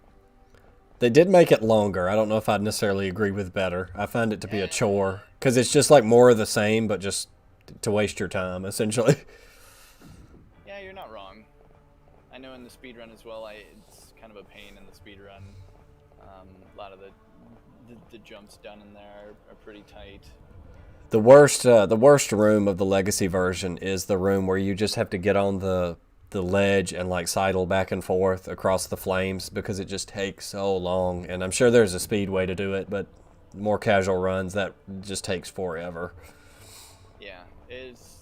It's probably like right there with Castle Center for being like the longer stages longer stage of the game, for sure. This is another door that Reinhardt can awkwardly jump through. Do I need to do it? Absolutely not. Are we going to? Absolutely. So I guess if you could guarantee it first try, it would be worth it. But if you're going to have to try, you might as well just open the door. Exactly. Yeah. It's like you fail the jump twice and it's already time lost. So, and I've actually never been able to do it first try. You'd think, at least with the maze skip for going through that door, it's relatively easy to jump through. Okay, now we get the old classic. But yeah, for some reason that door specifically, I can't jump through it first time. I don't know why. It's almost as if you're not allowed. So if anybody's new, I think everybody knows this game, but this is the first of 3 final boss fights. The fake Dracula, real Dracula, and then Centipede Dracula will be the final form. Also realized when I literally said that I needed to use a sun card before doing these fights, and I didn't do it. Oopsies. Yeah, so I was like, actually, it's fine. The cartridge I used to rent, the cartridge of this game from the video store, and it was very bad about freezing in between the cutscene of Sexy Dracula and Centipede Dracula. And a lot of times, I would get this weird glitch where it would go to a black screen, but the game over screen, like, sounds would be playing in the background. So it was some of that creepy, like, haunted Mario 64 stuff. Very true. So, like, every copy of this is personalized. Yeah. If I'm lucky here, we'll get a bunch of double hits, which is like a nice Reinhardt little exclusive. So this is sexy anime Drac. He has an open shirt because he's buff. Yeah, because he can. Yeah, he's showing off his gains. Awkward misses. In order for me to like get double hits in, I pretty much need him to be right in front of me, where it's like I can pretty much just literally like kneel at his feet. And Ooh. Interesting. Like very rare drops there. Wow, not being nice. It was backup strats in case you lost a power up somewhere. Yeah, it's like every fireball from Drac 1 and Drac 2 can give you those, so it's quite nice. So this is Atomic Centipede Dracula. I don't know either, just go with it. Ooh, that wasn't close enough. Oh, he didn't actually. I'm silly. Have you done many runs of this run on hard mode, or do you mainly just stick to normal? Yeah, I mainly stick to normal. I've done like maybe 1 or 2 runs on hard just to like show the differences, but other than that, usually haven't gone too much into it. It's like I know some people like you know, Tide and even yourself have done like hard mode or challenge runs of the sort where using sub weapon only or you know, like sword only, like rings only. no jumps. You know, it'd kind of make it a little difficult, a little more harder on yourself, which is kind of crazy when this game's already kind of hard as is. But Minimum A presses runs. Mhm. And some of those are rather hard. I never found like hard mode to be all that like. I never found hard mode to be different enough for me to like actually enjoy it, because there's really, I think there was, I want to say only one minor difference in running hard mode, which is I think just one random skeleton, or maybe it was a bonehead, that just kind of was in the way that you had to deal with in a certain room. I can't remember exactly where, but I just remember it not really changing the run very much. Is like they would normally make a couple enemies in the stage, you know, pop up here and there, but a lot of them were just ones that we like would ignore anyway. Right. So it's like, at least for playing casually, yeah, I've definitely done hard mode just to do it. But at least as far as like running hard mode, I never really found the point, because it was pretty much just the same thing. There really wasn't much of a difference besides HP values. There is at least one exclusive boss fight to hard mode too. Yeah. I'm dealing with Mr. Chainsaw Frank himself. It's like, I wish they did more of that, but I mean, I was actually really excited when I found out that,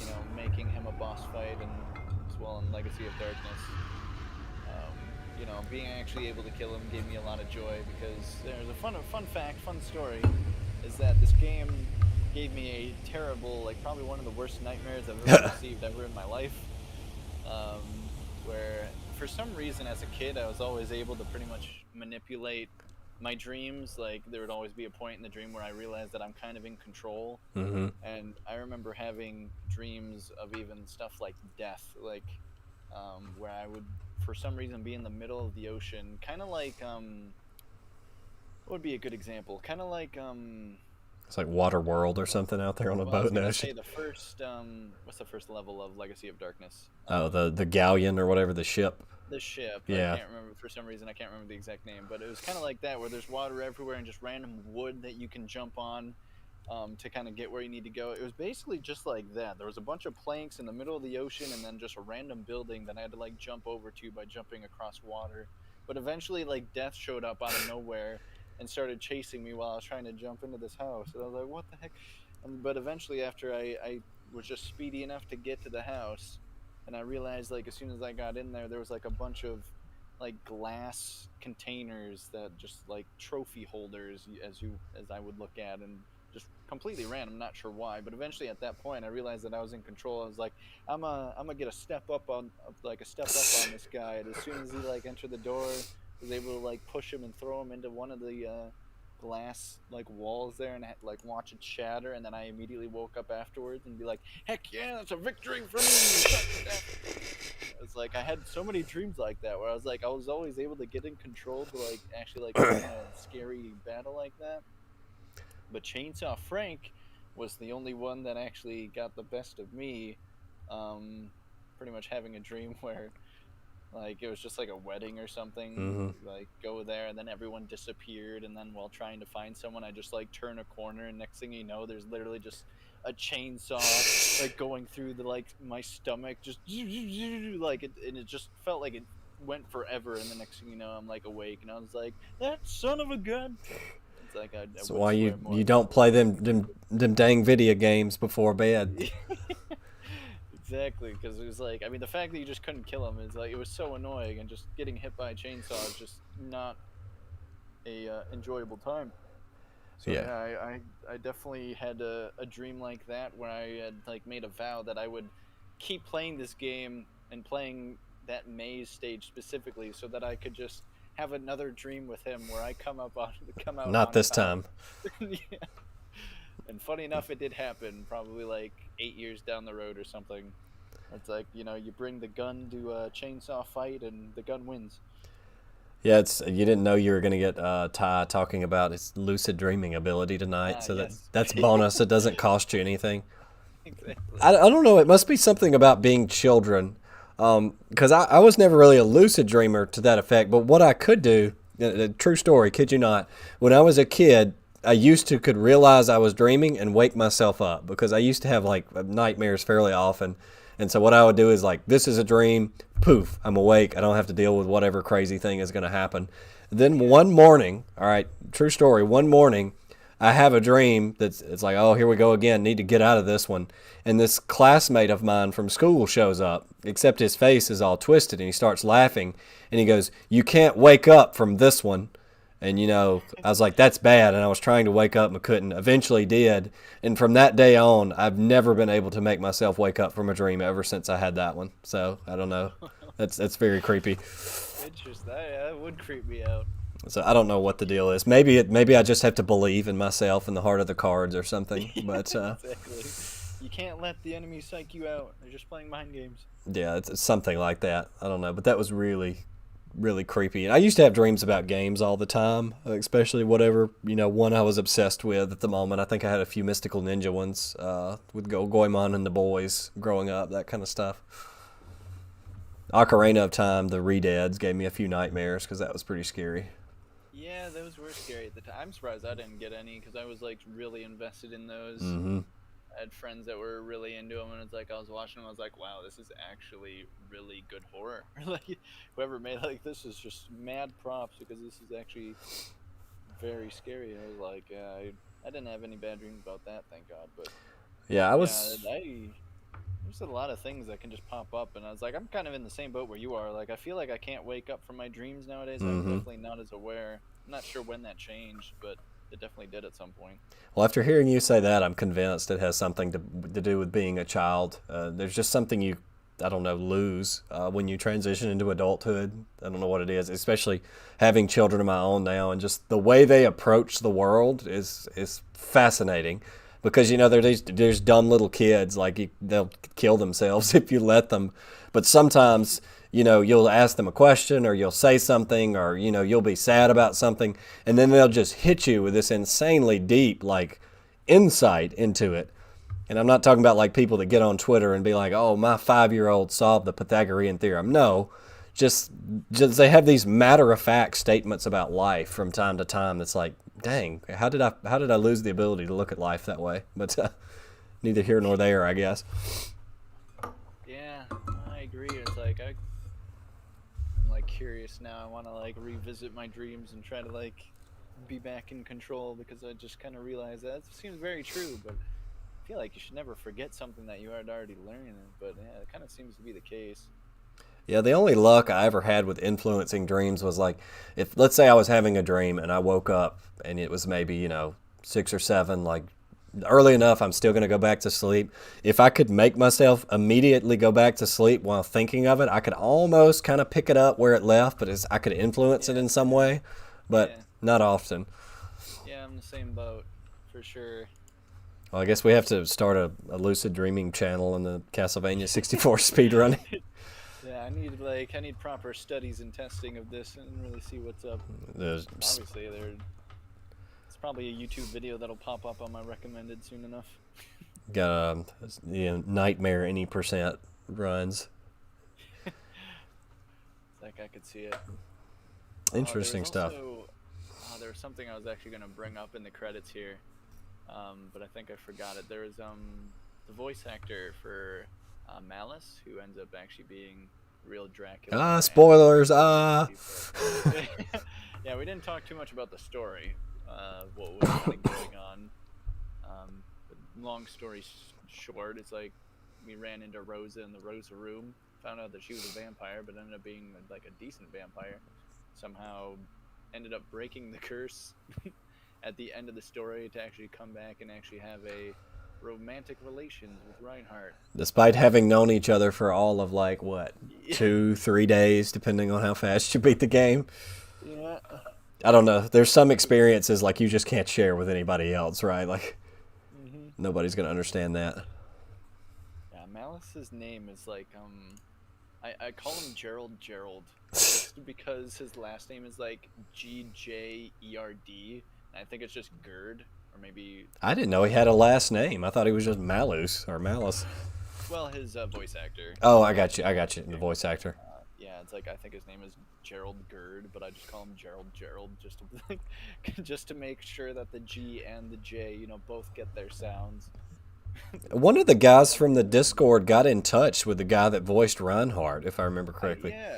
Yeah, I saw that, and I was kind of amazed.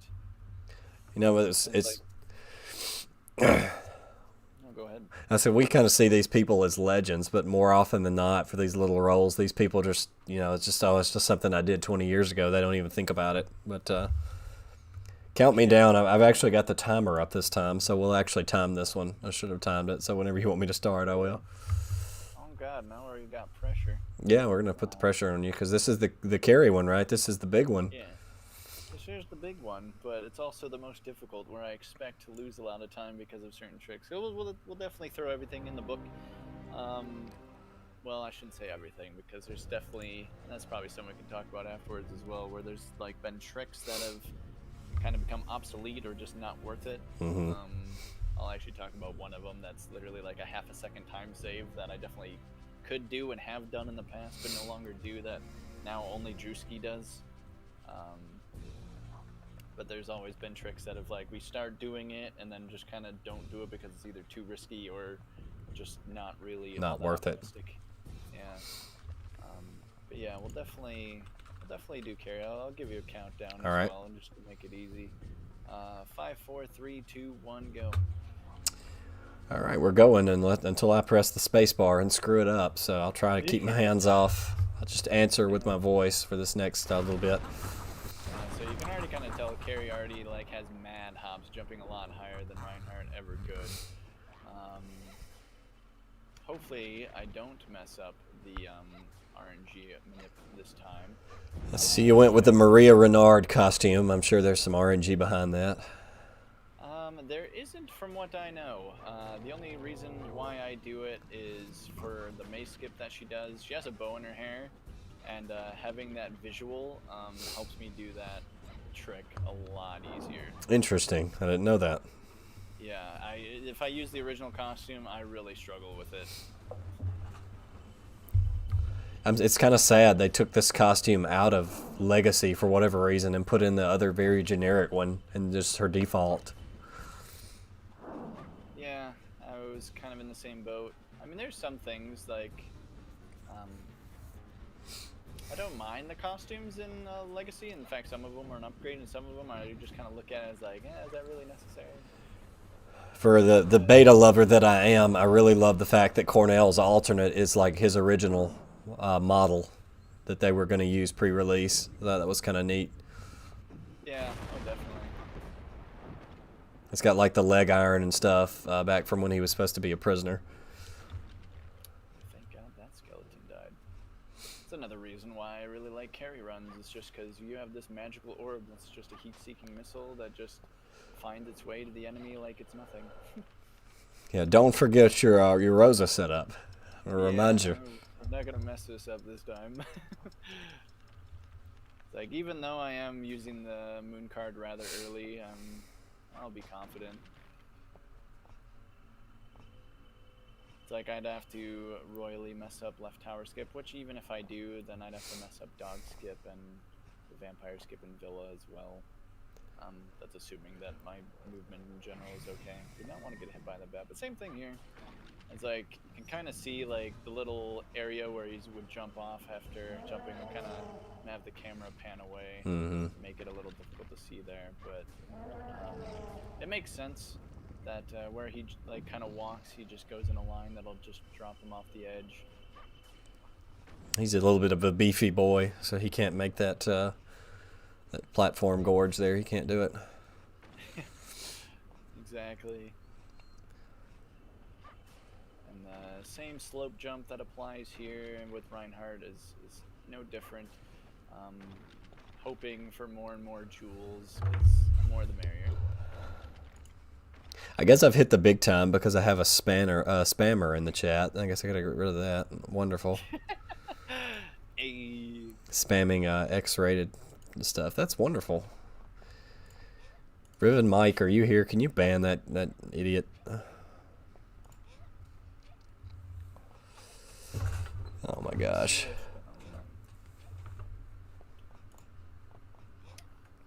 got one out of the 2 task jumps that I go for at the end there as well. I'm surprised to get him as Reinhardt. That's one of the biggest problems with the task jumps is since we are jumping at farther lengths and different heights, that means obviously our timing in which we usually grab a ledge is going to be different between both characters. So kind of like perfecting the timing of task jumps for both characters is a bit difficult.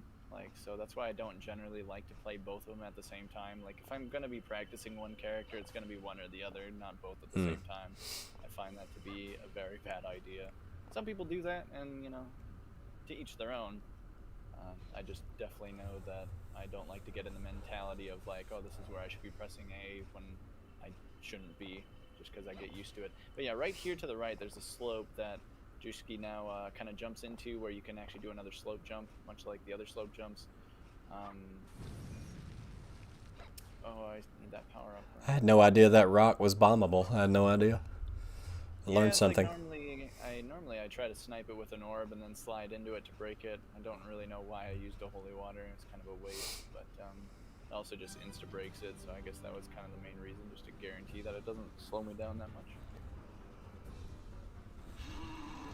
But yeah, there's like other areas where like slope jumps can, you know, save a little bit of time here and there, but that one in particular, you know, if you mess it up, you just fall in the river and die. So it's like, for a half a second of time save, I never found it to be all that worth it. I used to do it, and I do have it actually in my like emulator run from like 7 years ago. It was actually like something that I brought up, or something that I did in a random run, and it got a lot of attention. It's probably actually like the one thing that actually got me recognized in the community back then, because I was just simply like kind of copying what everyone else was doing. And it wasn't like I was doing anything special, being slower than everybody else, right? But as soon as I brought that in, it was just like, oh, what? Well, this is interesting. It's like time save. Like any amount of time save, everyone will usually be like, oh. Swarm around. Yeah, and so it's like, I think from there they're like, oh, this guy might actually be able to find some nice time saves.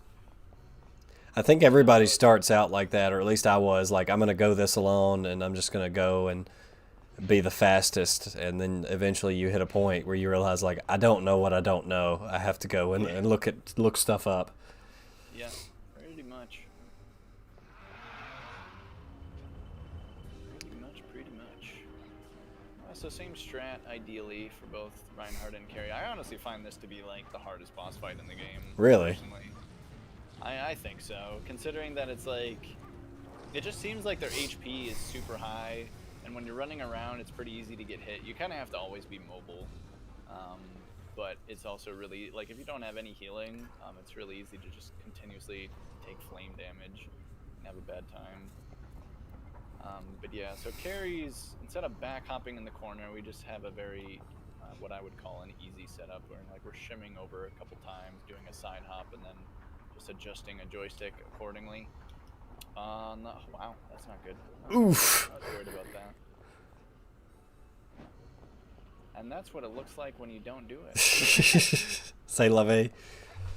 You love to see it. So now we actually are forced to go up the left tower, which is actually going to make hitting the roads, then we actually have to be speedy as hell now. You are at 7:15. You just hit 7 minutes 15 seconds. Yeah, it's okay. And we just, because now we're gonna get at Rosa at like probably roughly like 5:30 a.m., which is not ideal. Cutting it close. Yeah, I'm cutting it way too close. Nice jump. Nice stair jump there. Whoa. Yeah. That makes me very nervous to watch, much less to do. Yeah, I was like kind of cutting that a little. I didn't need to jump that early. I mean, I was safe like no matter what in that situation, but I definitely, it was like, while I'm in the situation like, oh, I gotta be fast. It's like, okay, slow it down. I'm still amazed that you were able to perform that left tower so well, considering it's something that you don't do in an optimal run. It was still very, very good. Yeah, no, it's like we normally, because we used to have to do that. Left tower skip is something that was more or less what I would consider kind of recent. But yeah, I'm actually gonna have to probably focus up on... Oh, don't hit me, doggy. Because if I mess up dog skip here, we might be in the same situation that we were in last time. We'll see. Okay, killing that dog immediately was good. Yeah, Reinhardt can't do dog skip here, where Carrie can. Again, she has more height, so she can actually, like, jump over this gate that's right here. Oh, no.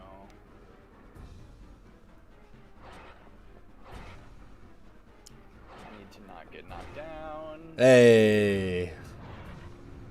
Oh, God, we're going to be pushing it tight. The camera has no idea what's going on. Yeah, we still parkour through the... we'll make it. We're fine. Yeah, you got a whole nother in-game hour, and I know this boss won't take long, so... Or you could just skip it. Yeah, you could just skip it. There you go. I forgot that Skip was there. Yeah, who needs that guy? What a loser. Oh, brother, what a loser. It's like we weren't able to skip him on Reinhardt before, and that's, again, kind of because just how chonky he is. Like, the range in which that fight is activated is kind of large, Mm-hmm. and it actually kind of pushes Reinhardt in the middle of your jumps. So it's kind of hard. You can lose your momentum as Reinhardt, but with Carrie being a little skinnier and being able to jump farther, it just is a lot easier on Carrie, I'm not gonna lie. Should have been able to do it on Reinhardt as well, but it was not last time. Did it that time, so it's fine. Yeah, if you watch any GDQ run of this game, they'll tell you that poor Reinhardt, he just has a much harder time with everything than Carrie. Best girl, Carrie.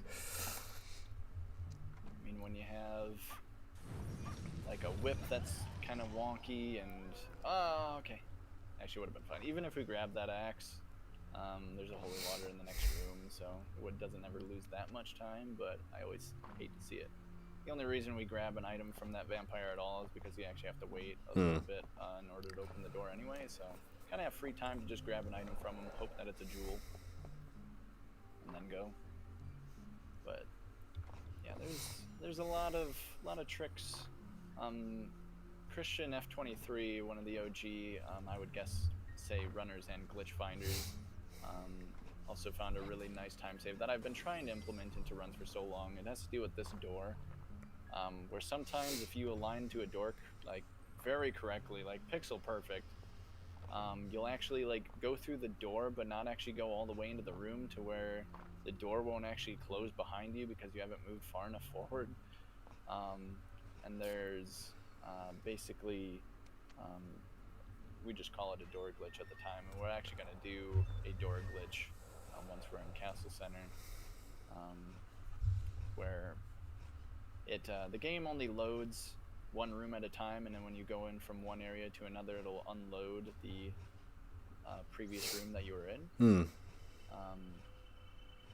which just makes it like completely disappear, go into the void, just completely doesn't exist anymore.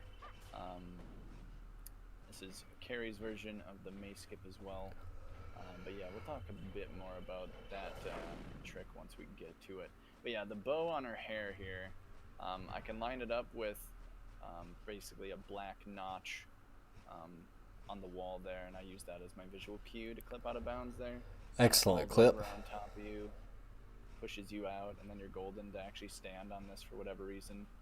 Kind of like shimmy your way into that corner to get into the zone for the last boss fights, and then you're done with the maze. It's interesting that they put a loading zone there instead of just having the door transition you somewhere. The loading zone is what actually moves you.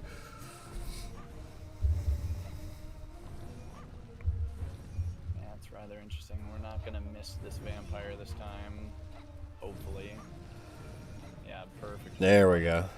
Again, it's kind of like none of those holy waters looked all that different, but like the initial one did 20 damage, the second one did 80, and it's just like, well, yeah, that's just kind of how it goes sometimes. Never really know how much damage they're really going to do. Has there been any look into like the hitboxes on those when you throw multiple, or how that works? When throwing multiple? I guess I haven't looked at it too much, no. I just wondered, it's like, because you said they seem kind of random, and so I was wondering if throwing more than one maybe disables the hitbox for the first, or they overlap in some cases, or how the game was doing that. Did not want to activate the lizards here. I think it'll be okay though. Oh, you both survived. Okay. Yeah, because normally I'm trying to avoid this fight. Basically, no different than the vampire that we try to skip in Villa, where you kind of have to like jump up and around the trigger zone. Got a little too close there. Had to fight those. That's okay though. You flew too close to the sun. Yeah, that's the main thing. Because I hate Underground Waterway with a passion. In my mind, it is the hardest stage in the speedrun. At least for me, I've easily have more deaths here than anywhere else. The camera is absolutely atrocious in the 64 version when you go through these skinny walkways over here too. Yeah, they really like to spin so that you get like a straight line at the path you're walking, which is not good in a speedrun sense because we just kind of have to go. So it'll spin around as much as it can. Oh, the mad lad, he went for it and he got it. That's a very dangerous trick there. We always go for those. Like, they're not too bad. That's instant death if you miss that. Yeah, I guess I probably could have saved, but I wasn't worried about it. It's like the first one is definitely a lot harder than the second one. It's like the first waterfall, you practically have to like jump carry in the middle of the waterfall, where the second one is just like as soon as you're out of the waterfall, you just jump. Oh, this is gonna be bad. Why did you jump, lady? That's okay though.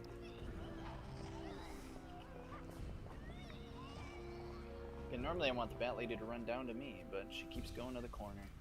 No bueno. Means that I have to go to her. Makes things a lot trickier.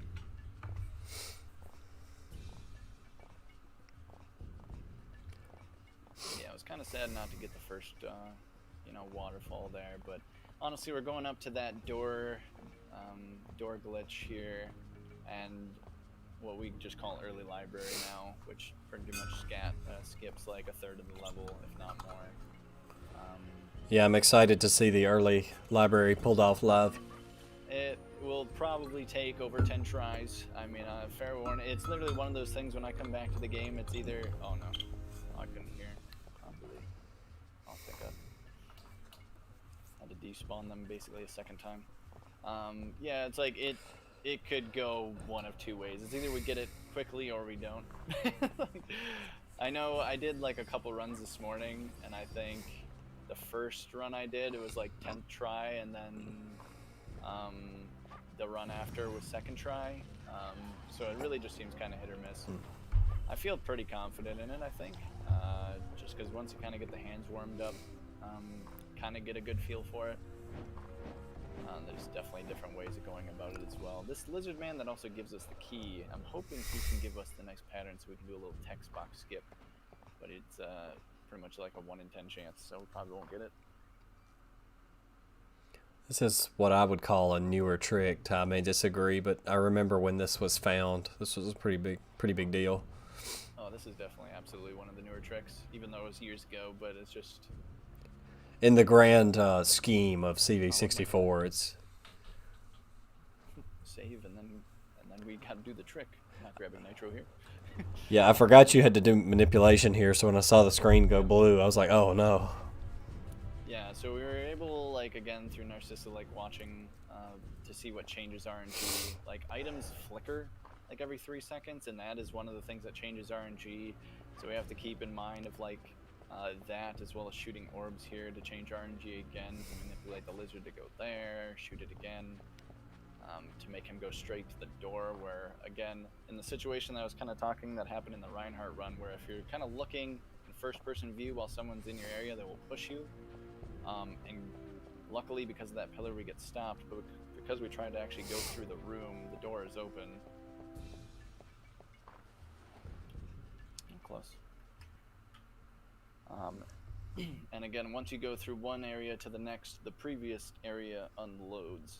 So we're kind of going in far enough into one area to make it so that it gives the game the idea that we're about to unload the previous zone. We just need to keep going out of the room. But it doesn't matter whether you go out of the room forward or backwards. So we trigger that, go back through the room backwards, and then while it unloads, we pretty much go into the void to try to pop through the floor. Even though my method is more or less not really popping through the floor, but ledge grabbing the corner of the room. But this could honestly take like 10 minutes. It really just kind of depends. At least I was happy with that last result. My timing of the slide jump wasn't perfect. Almost. That one was bad. I more or less care about the angle. I want to be hitting like the strict corner of that room. There is another ledge that you can grab, kind of where I was, but that wasn't ideal at what I'm looking to accomplish there. But yeah, having to do this in a run where it's like if you don't get it first try, the run is just dead. I hate this trick with a passion. Yeah, that is the double-edged sword, I guess, of new glitches being found. It's like, because eventually the run reaches the point where you have to do it if you want the world record, but that doesn't mean it's going to be runner-friendly, shall we say. Yeah, exactly. It's not friendly at all. Jeez Louise. Now I'm just being antsy. I need to have patience. Patience is a virtue. Patience, Grasshopper. But yeah, there's been two different kind of ways of doing this trick. Tydirium and actually almost everybody else, I think, except I think me and Drewski only kind of do it this way. Where we kind of loop around to get the angle we want, where Tydirium kind of walks down, tries to find the angle first, and then does a straight line to try to make it a little more consistent. And I like both. Both ways of doing it is honestly not bad. I just kind of wish there was something better than the both of them, because both of them are, I wouldn't say consistent in either way, shape, or form. And we're not going to make that. I'm still amazed that you can do the first part so many times in a row. I couldn't even do that. Yeah, there's 2 frames that you have to open the door while holding C up. I did make a nice little tutorial video on it just because a lot of people are kind of in the same boat where it's like, this like is impossible, and I do say that it is very hard, but not quite impossible. The nice thing is, at least with this part, there's a little bit of an audio cue. You'll start hearing the lizard like walking towards you, and right before his like 7th step is pretty much when you're opening the door. So it's not really even a visual cue. There's a nice audio cue that makes it, at least the first part, easy. Oh, that should have been good. Candle got in the way. It's ideally what we're looking for. I mean, that's perfect in my eyes. There's just no ledge grab. I blame that on Carrie not grabbing the ledge. I definitely do think it's easier to grab the right corner rather than the left corner, because there's 2 spots that Carrie can grab there. And the other method is if you do like your slide jump fast enough, you will just fully clip up through the floor. We had like half a Carrie's body there. You can get her full body through there.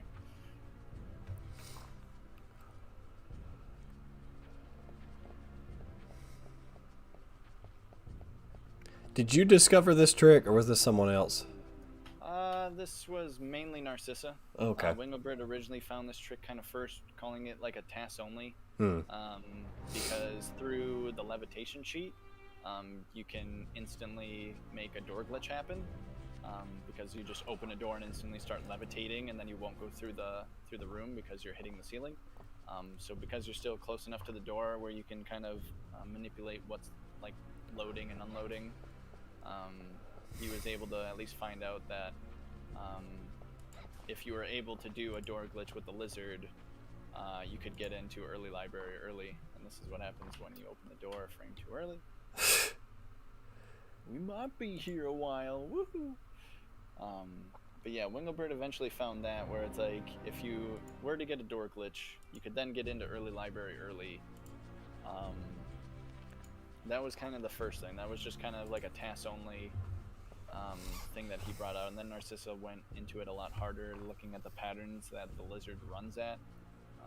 I messed with it a little bit as well, but Narcissa mainly put in the majority of the work with some other people looking at it. Again, looking at how the RNG was changing things, and eventually just found an RNG pattern where you know, the lizard goes here every time, and then you can just door glitch for no problem. Oh, I thought you had it. It was close. But if I was, that's just a bad angle again. Like if I was actually angled to where I would be the corner of the room, I would have made it, but it was just way too far to the left. And that's just simply coming from me slide jumping too quickly. I'm just not having enough patience.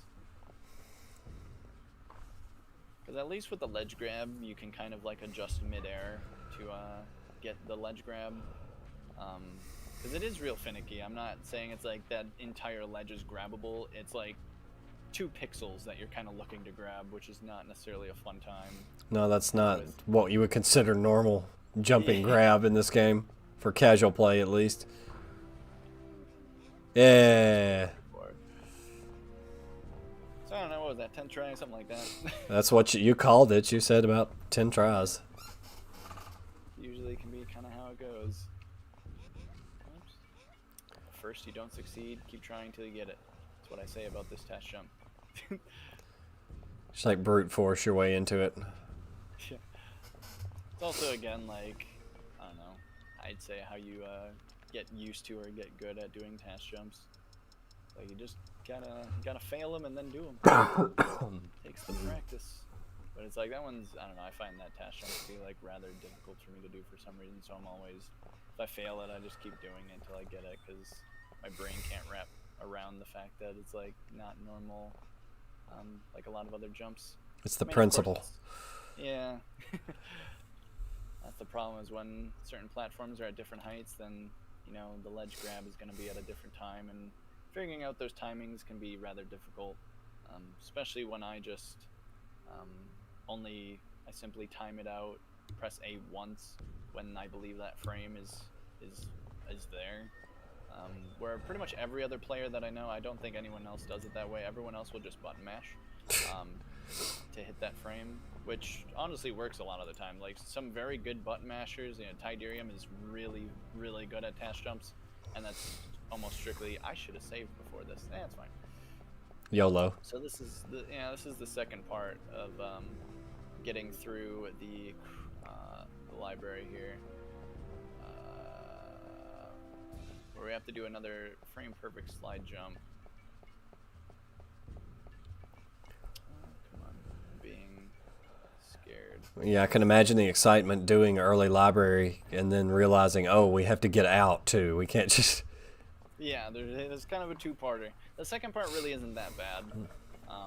You just have to do a slide jump, like a frame perfect slide jump, which is literally just sliding and pressing your jump button exactly one frame after, which really isn't that bad. It's just kind of annoying when, if your angle is off, or if you time the slide jump poorly, you will just fall to your death and die, and then you're going to do it all over again, which is annoying. It's only a frame perfect jump. Yeah. No big deal. I think there might be a couple frames that you can do, and I can't really remember. But I just know if you do it too late, you will die, which is pretty easy. So here we'll do a fun little glitch that I like to call Nitro Flash. Other people just call it like Nitro Skip, kind of. Two different things kind of happen here. We grab Nitro, and trick the game into thinking that we just died, but activate the action button at the exact same time that we are jumping, or you can activate at the same time that you die.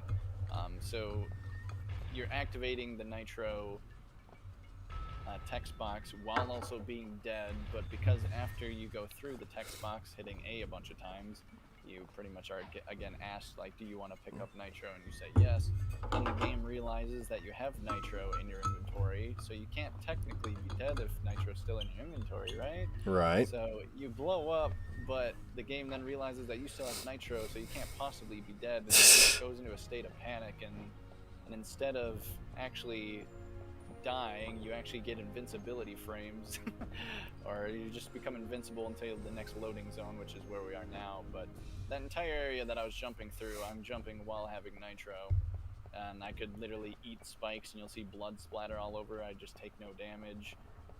We just, you know, why am I in action? I forgot to go back in the normal view. Yeah, well done to everyone at Konami Computer Entertainment Kobe for that one.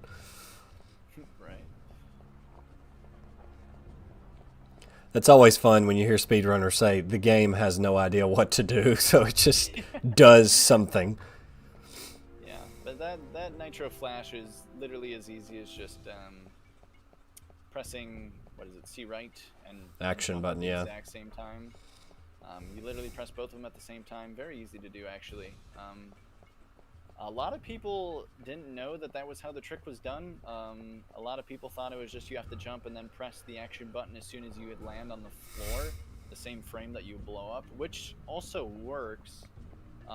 But you can just do it as easy as just press both buttons at the same time. Like as soon as you jump, you press the action button as well, and the action button or the action will happen after the jump as well. For Reinhardt, it doesn't work like that, and I have no idea why. But yeah, unfortunately, while doing it with Reinhardt, you do have to then jump and then press the action button at the same time you blow up, which is a lot harder. The other sad thing is actually doing Nitro Flash on Reinhardt is not actually a time save. I used to do it, but just swag on them. Yeah, basically just swag strats at that point. Got a style on them a little bit. Yeah. But so because we were able to skip the library section, the seal here is now off already. So this is the only crack wall we have to worry about. So you did library skip the last time you ran for GDQ. You did that live, did you not? I did not. You didn't? I was playing Reinhardt, and Reinhardt is too chonky to actually get through that cracked wall. That's right. Part of the library skip. Yeah, it's unfortunately too thick. Thick boy. Yeah, unfortunately. Did I? Yeah, you got the key. Yeah, well, I was thinking did I use the sun card, in which I did. I have to use the sun card like immediately after doing early library, otherwise things kind of become awkward. But we don't have a power-up, which is bad, but we'll hopefully find some here. But you were saying? There's usually one in the candle on the right if you haven't got it when you leave this room. One of those candles has a guaranteed power-up. Yeah, the one in the middle does. This one on the right has a jewel that I'll usually grab if I don't have like 30 jewels or so. But yeah, this one is always guaranteed to have one. Need to make sure to grab that after early library, otherwise if we grab it beforehand, it ends up not being there the second time around. Once you grab it once, you can't grab it again. So unfortunately we didn't find any lucky power-ups on the enemies that we killed, which is big sad, because now we have to do 2 boss fights with bluish purple orb, blurple orb. You could always go farm Lizard Room for 10 minutes and Yeah, it's not nearly as fast, because considering we just killed Bull with holy water anyway, it doesn't actually change anything. The Camilla fight is really the only thing that actually gets slowed down by only a few seconds. And then we just grab another torch in the elevator room for our last power-up before going into Tower of Science. But yeah, exact same strat that we did with Reinhardt. There's a nice little visual kind of cue on the floor that I somehow missed last time around, where we're just unfortunately deleting his legs. Oh no, okay. It's like I normally make sure just in case the 3 holy waters don't do it, I shoot an orb at his leg, but somehow it was turned around. It's primarily emulator player. I'm not used to all the slowdown on the burning effects on enemies.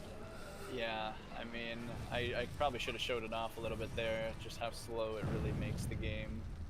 I did notice when you were in the Mandragora chamber earlier, you hit one of those vampires and like his animation just slowed to a crawl while he was burning. Yeah. Right, it's just slow motion death. So we gotta see blue orbs and we have to see the orange. Which is odd, and it's just no matter like what version of the game you play, I believe, it's like if she doesn't shoot orange orbs, then if you kill her, the game will crash. Not a fun time. This strat is hilarious to me. Yeah. She just has no idea what to do. Carrie just squats down and starts punching her in the leg, and she's like no idea what to do. Yeah. It's like, didn't expect to get that close.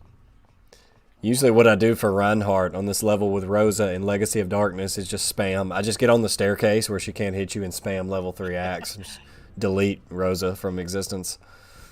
Yeah, that's one way to do it. I always like the window graphics in this level because they do a good job of conveying like how high up in the castle you are. Like some of the lower ones you can see trees, but as you go upstairs you start seeing only clouds, like I think after you go past this room. So I thought that was a neat attention to detail.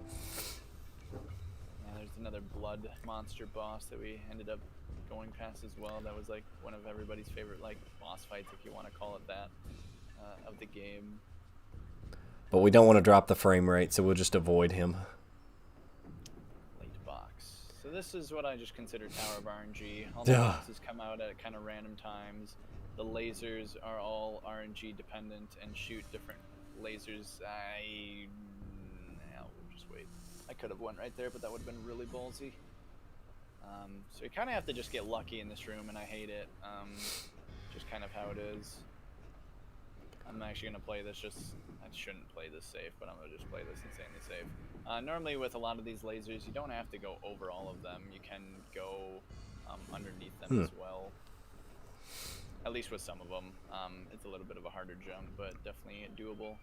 At this point, there's like 3 different areas that a box can be. It'll be hugging the wall in the middle of the conveyor or at the very outside of the conveyor. So every time I have to turn a corner, I just kind of hope that it's not hugging the wall and meeting me on the other side like that. It's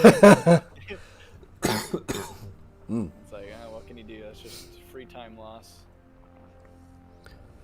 This is one of the levels that got gutted graphically for Legacy to fit the extra content in the game because it just doesn't look near as good as it does in the vanilla version. Yeah, it's like, I know in Legacy of Darkness you're able to like destroy the boxes as well, like really easily. In this you can, they're just a lot tankier for whatever reason. Not nearly as fun to deal with. This level is also very foggy in the Legacy of Darkness version. It's a lot more clear here. True. They definitely, this is pretty much just a straight platforming stage as well, just with some annoyances. Or at least in Legacy of Darkness they give you some fights, which I think it was a good addition. It was kind of one of those things that made me question how Legacy of Darkness did their stuff, because I always felt like what they were trying to do was to add a platformer stage and change it into a platformer and a stage that actually gave you some action. But then they added things like Tower of Ruins and Art Tower, which just really just give you none of the above. And I was just I guess platforming and Tower of Ruins, but just kind of some odd stages in my mind that I just was not a fan of. Yeah, I don't like any of Cornell's unique stages. That's why I don't ever play Cornell's, because his stages are just such a drag. I mean, whoever thought that 10 or 15 minutes of using Sun and Moon cards in Art Tower was fun? I don't know how that got past quality control. And then Tower of Ruin is just an unmitigated disaster. It's a mess. It's not fun. I don't know. And then they reduced the graphical fidelity of a lot of the stages to fit that crap in there. Oh, and it's like another level that uses the title screen music too. So it doesn't have anything going for it. Yeah. At least with Art Tower, you get Sinking Old Sanctuary to listen to, but not in Tower of Ruin. So we did some nice hardcore parkour to jump past some turrets that were in a very sketchy spot, and it works out. Very scary and dangerous spot, but nice jump. Hopefully Tash jumped through the majority of this. I missed that one. And that one. God, it's always the easy ones that I mess up. I bet that looks very sharp when you nail all of them going up through there. It is, yeah, absolutely so beautiful when you hit every single one of those. It is definitely my favorite spot. I should not have charged this orb. 'Cause I cannot one-shot any of these turrets right now. And after they're aggravated, they turn towards you immediately at a much faster rate. Not getting shot there at all was nice though, so good second half to that science for sure. There's an optional door in that area that you can get to go into that I completely missed my first time through this game as a kid. I had no idea there was another door there. Yeah, there's also another door kind of near the beginning of the stage, or at least after the climb, that just has absolutely nothing in it. Yeah, that's strange. Which is, yeah, it's like not sure what they were going for there, but literally nothing in there. Just an empty room. I still stand by my theory that that level was originally meant for Frankenstein Gardener / Collar, had he not been removed, that was going to be his stage. Yeah, it very well could have been. It's always one of those things that you kind of wish you could do is like ask the like developers and creators of the game like what exactly happened here. Yeah, I've tried. Believe me, I've tried to find contact info for these guys. Yeah, and the one guy that we were talking about earlier found contact for the voice actor for Reinhardt, but the language barrier also makes that difficult because my Japanese is not the best. My Japanese writing is awful, so it'd be very difficult. But I have tried. I'll go for this. This is risky. Hey. Alright, we're golden. Very nice. It was a little slower than I would like, but, as long as you make it, then it's fine. It's only dangerous if you die. Yeah, it's only bad when when you die. This is another stage that took some graphical hits in Legacy of Darkness. I just love this stage so much in 64. It's so awesome. I agree. I have actually always said that this is like my favorite stage. And I would say it's just because it's pretty, but I was like, I don't know, I also just enjoy the platforming on it, I suppose. It's very fun to watch speedruns of this stage because of the precision required, and it just looks very nice when you pull it all together. Yeah, there's a lot of jumps where we really are kind of just blind, jumping at a disappearing platform, not even necessarily knowing if it's there or not. I absolutely hate saving before doing this trick, but well, we definitely need to because it's very easy to soft lock while doing Ectree skip, which would be the boss that you would normally go and see. Oh, come on now. Poor Ectree. Doesn't get her screen time.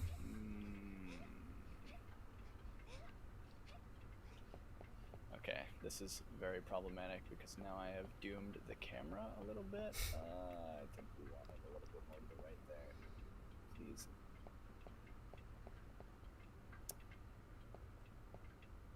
I think that should be good. Oof. Nope. Not this time. And actually, we were able to get through the ceiling. It's just the curve needed to be tighter. But yeah, it's like generally when the camera moves like that, it like zooms in, then I kind of know I have to adjust it, and I don't want to do that. Because if I just have it, oh no, if I have it just initially there for me, ready to go, then I don't have to do too much. But having to adjust is a pain. Also jumping insanely early, but got it. eventually it works out. But clock tower, we're gonna do the newest strat, and this might take me a while. I'm totally fine to waste time doing this. I was able to pull it off a few times, so it's like it will happen eventually. Huge waste of time. I'll just do some more task jumps here, but good friend Tin, Castlevania 4 runner, found a really interesting thing where she just kind of panicked from this cog and just ran right and jumped, and actually you can get on top of this cog that I'm trying to get onto to kind of skip going up the left side of the room here, even though it's only like 3 other platforms that we're task jumping anyway. Yeah, I'll give this like 10 more tries. Either way, the reason there we go. That's a new one. Yeah, that's practically the newest trick in the book. Also, because of how the spherical gears there are not so spherical, it's really not a thing that we can do in runs, just because there's actually like points to every like cog. They're not just completely round. So the funny thing is the only way that actually works is when you're like jumping off of the points. It's kind of like I don't know how to put it. Not an octagon, but like I don't know, a 12-sided dodecahedron. Yeah. So now just make it 20, and that's basically how these cogs look. But so it's like there's like 20 points to that cog then, right? And like each one of those points actually give you a little bit of height, and that little bit of height is needed in order to actually do that.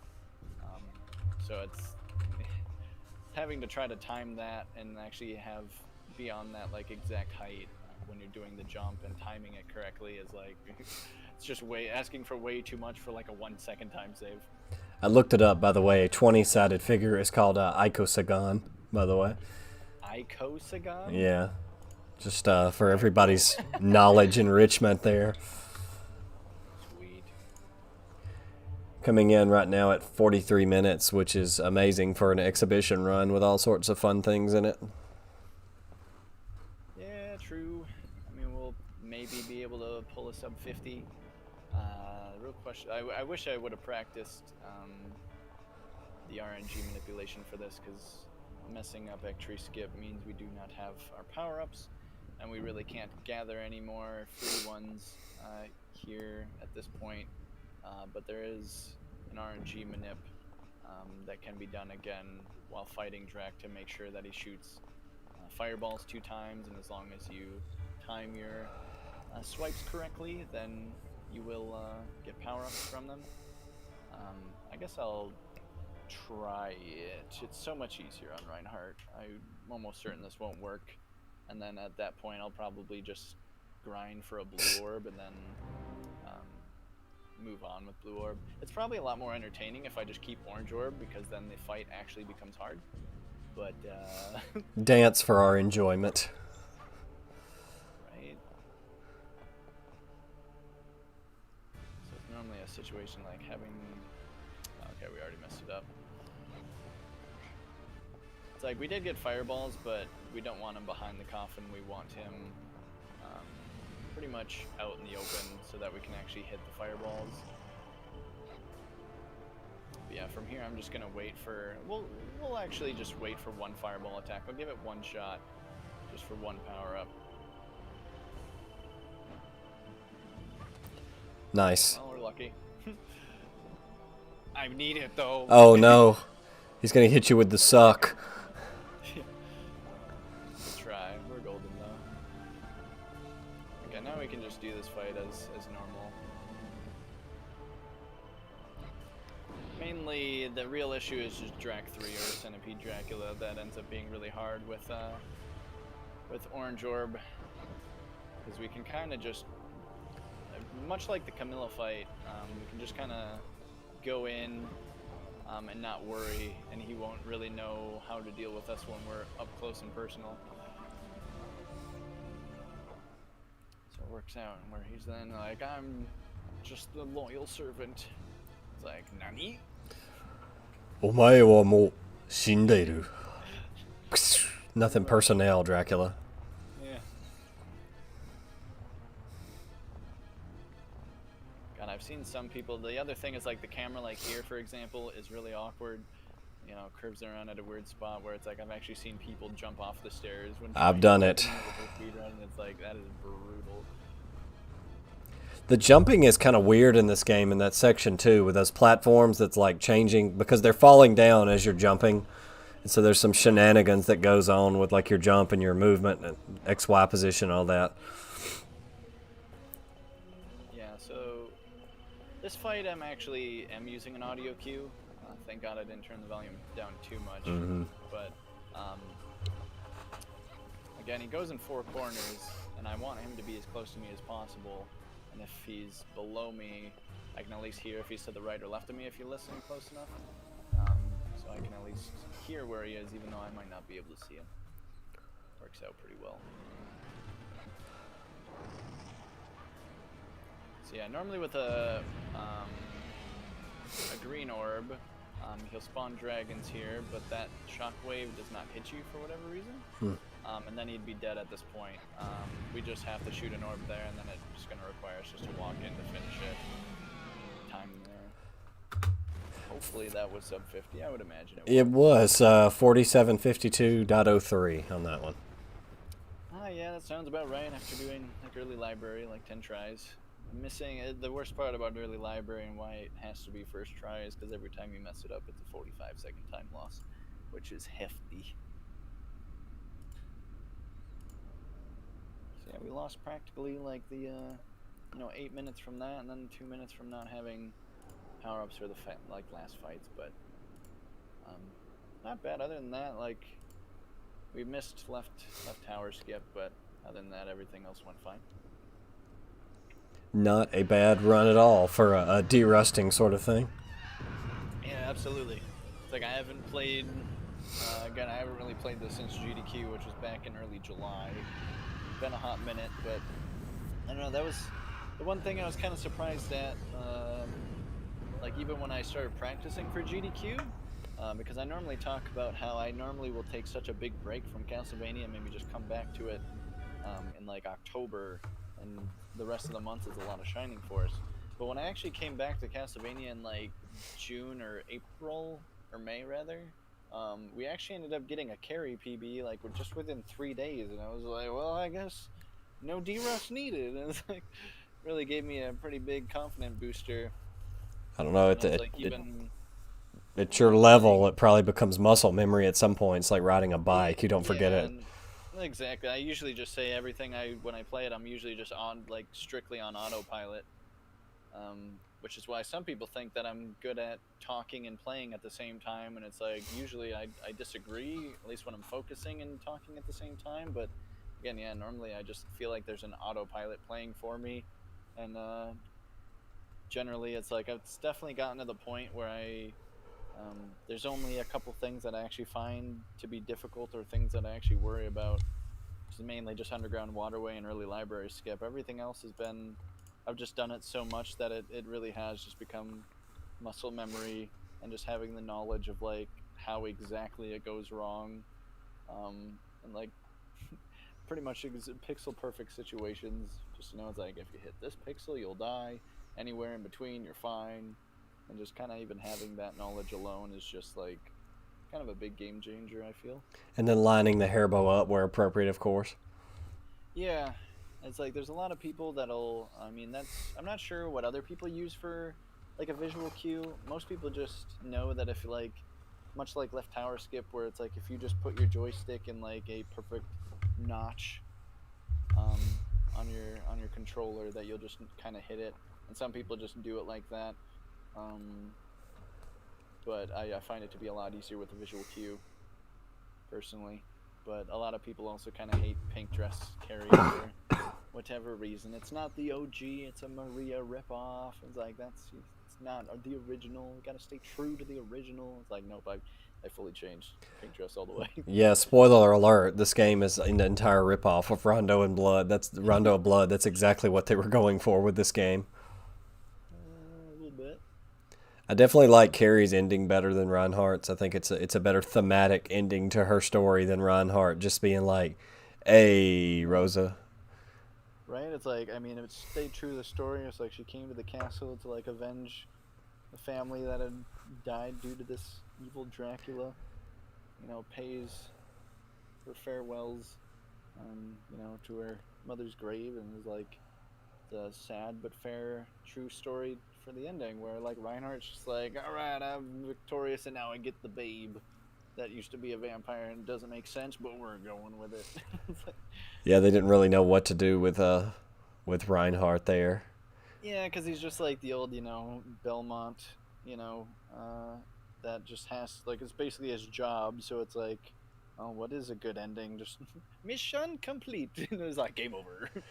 I don't know. They could have done something, there's like 1 or 2 points where Reinhardt mentions Rosa's parents. So I almost feel like there could have been some sort of scene of him bringing her back to her parents, and they're like, aren't you going to stay? And he's like, no, I have to ride off and snuff out evil wherever it may be found. So that could have been a little bit more maybe melancholy and just like the work of a Belmont is never done kind of thing. But nope, they went with the mountaintop, castle blows up, gets the vampire chick and leaves. So yeah, it's like, because I mean, when I try to think of like the other Castlevania games as far as like how they end, I feel like the majority of them are just like give you a long story of like they do a quick rundown of the past, like, oh, he's been terrorizing this area for so long, but now he can be finally put to rest. Or they kind of just focus on more or less Dracula's defeat rather than your victory. I'd say. Yeah, they don't really. The characters are just there to kind of serve a purpose. They don't really get expanded upon very much. Yeah. I mean, they tried with this, but it's a fairly early N64 game, so it's not like you're gonna be winning an Emmy or anything for this. Yeah, right. So it's like it's interesting when you kind of just look at all the endings of all the Castlevania games. Like I try to think of them, they're all kind of different, but they're all, I don't know. Some of them are kind of bad and cheesy in their own ways, and some of them are just They're kind of very like story written masterpieces. I guess I don't know. they're very Resident Evil-esque. Like Resident Evil is always a series that's more about the journey than the destination. Because like 90% of Resident Evil games, the ending is you get in a helicopter and fly off while the lab blows up, and then that's it. There's no like, what happened in the aftermath of this? It's like, no, just fly off in the helicopter. Just leave it to your imagination. I mean, 8 did a little bit better job with that. They actually had some exposition there at the end and something after the credits because of Marvel. Everybody has to do that now. Oh, yeah. That's definitely true. Yeah, I want to try to get up with some of these, anybody really on this staff and just kind of ask them, like, particularly the character programmers, and ask them, like, what happened with the additional 2 characters? Why did you drop them? Was every character going to have a certain stage? Like, what is a trap programmer? Did that guy program the spikes in the castle center and the tower? Good question. Yeah. Kind of wish I knew. I'm like waiting for the voice actors to pop up. You'll see them eventually, but yeah, I was just curious how someone would pronounce Malice's voice actor's name. That's all I want to know. But a lot of actually like names that I've seen here before, that I think are still even around today.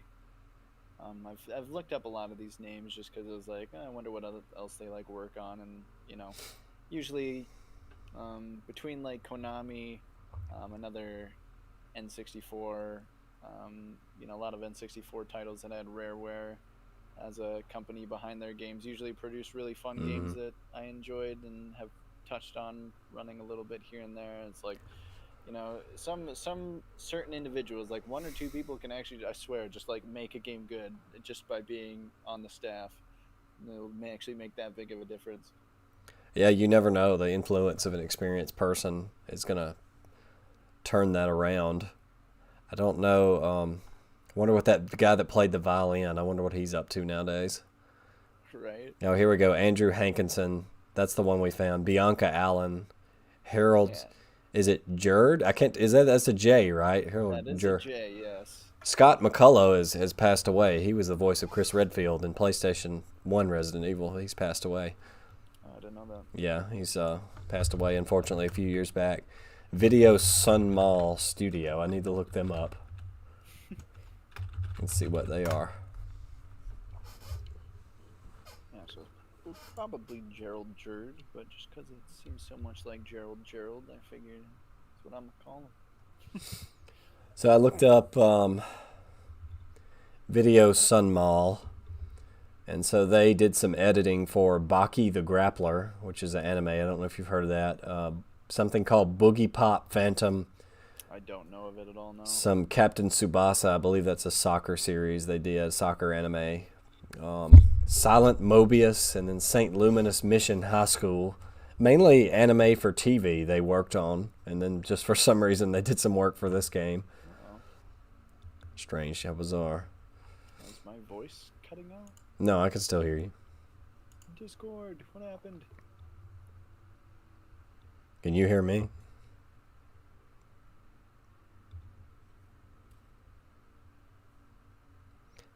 I didn't mute myself, did I? I cannot hear you. I had to open up your stream. I can't hear you right now. If you can hear me. Try now.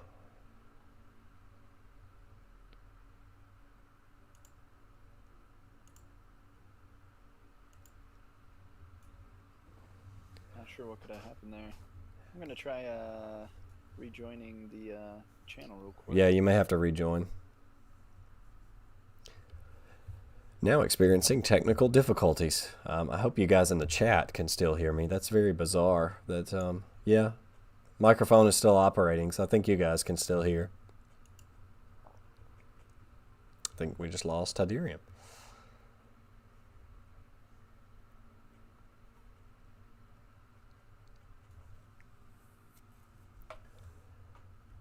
Yeah, I don't have him muted.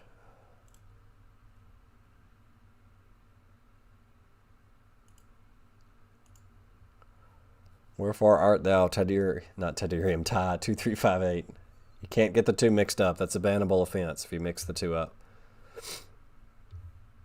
Hold on, let me... What about now? Oh, I can hear you now. I'm back. That was very bizarre. Alright, nice. Yeah, I didn't mean to shoot that off. Go back to it real quick. If you feel like get the gameplay back in there.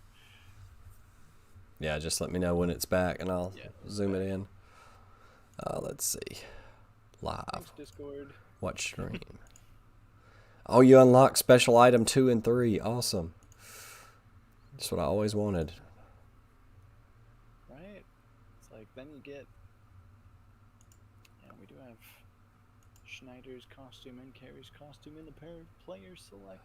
It was like one of the things that I was really excited, because I never really unlocked hard mode as a kid, and then once I unlocked hard mode, I just thought there'd be like a very hard and extremely hard. Like, I just was expecting like 5 more difficulties for some reason, not just only hard. What'd you think this was, Beautiful Joe? I was like, a Pokemon Puzzle League or something. Pretty much, I think what I got it from was like playing Pokemon Puzzle League, where they do that, where there's hard, super hard, very hard, and then like extremely hard or something like that. So many versions of hard. There we go. For whatever reason. But yeah, we're back. We're golden. So do you have any final parting thoughts or last obscure tricks to show off for us tonight? Oh, I don't know. I mean, I could always show off tricks. There's always been plenty. It's like, the thing is like, I really wish I could show off like the door glitch that is used in Villa, because the same kind of concept applies there, where right before going into the I guess the ballroom, where usually you're just seeing a bunch of dancing ghosts. Mm-hmm. Doing a door glitch there can then allow you to just unload the previous room to kind of jump to the side and actually get into the loading zone that just gets you immediately out to the garden maze. That's a little bit down there. Like, something like that could be done if it was done quickly, would save like 6 seconds in the run. Kind of trying to think of like what else was kind of done, because we could do multiple things. I mean, how much time do you got? We have 20 minutes, give or take. There's only a couple things that I probably could show off, and there was another another skip actually done in this room that I was working on as well, at least before early library was done. Is normally we have always just done the method of clipping through this window to get to the other side so that we can get to the other door of the Nitro room. Right. Which was always really neat, but I was like, what if there is a faster way of actually getting over there? And sure enough, there actually ended up being a way to get on top of these boxes, and actually pretty much jump out of bounds kind of again, if I can actually manage to get up there. Perfect, which is probably like one of the hardest parts. The camera will eventually actually show what I'm talking about. There's this gate in our way blocking us from one room to the next, but you can kind of see right there where there's a nice little hole that we can technically run through and around to pretty much get over the gate. The problem is it's just always been really hard to do. Getting on top of these boxes is insanely risky, for one, simply because you can soft lock, you can actually just fall through the floor and die, or you get stuck in the caged bars, and you're soft locked there as well. So this used to be something that I used to do in runs, but I no longer do it, and that's death. Or it's like the curve to actually get around that cage is not a fun time. But that was a nice little trick that was found a very long time ago that just ended up not actually being another optimal strat. I know another kind of example of showing the nitro flash technique. Ow! Don't burn me. Because there's, like any speed run, there's always going to be like tricks that are found and then just either not used or obsolete, I suppose. But another good example is like you can pretty much do any action with the nitro and have this kind of the same result happen. I'll try to do it on the door here. Nice. So at least in this situation, the screen doesn't show the white screen thinking that we died, but the game still does think that we're dead. But you can clearly see, at least in this situation, we have died and no longer have nitro. So in order to actually continue, we would have to have nitro. But unfortunately, we still end up getting one-shotted from any damage for some reason. So it ends up kind of doing like the opposite, where it's like in one situation you're just invincible and able to not take any damage, which I guess I could also just show off again to kind of just prove. Oh, I did already grab this. What am I doing? And this was always something that was kind of looked into, because it's like, well, then what happens if you like grab nitro again and then do another nitro flash? And nitro flash. Yeah. Every time I think of it, it's like Dragon Ball Z and just nitro flare.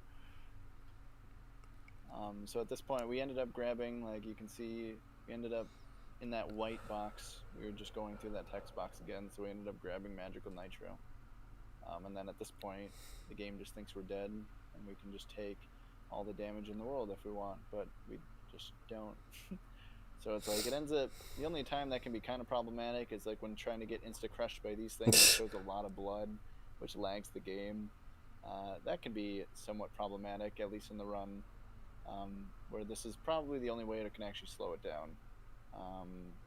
But there was always kind of thoughts of like using this in other areas, kind of also with the idea of like, what if you go to one of the garbage containers where you can actually throw away your magical nitro, where I won't be able to get to one from here. But there was always thoughts like, oh, maybe if you just did the nitro flash somewhere else, something would happen. Oh, I have to unload the zone, right? Getting this ancient CV64 speedrun tech lore. Pretty much. I mean, there's always quite a few interesting stories on how certain things like transpired. The theory crafting is the fun part, just sitting around watching people talk about like, well, what if we could do this? Well, then you'd have to do that. Well, what about this part? And just watching that come together is so fun. That's the fun part for me. Yeah, so now it's like, now that we unloaded the zone, if I were to jump, we'd blow up, so we can do nitro flash again. And I want to say that the same thing happens. I can't remember. There was something that Christian F23 was messing with once upon a time, where there was actually a different result that actually made it so that even though he didn't have nitro, he would blow up. Yeah, we just ended up getting invincibility frames. I can't remember exactly how we did that, but there's another way, and I think it has to do with just doing it on the door,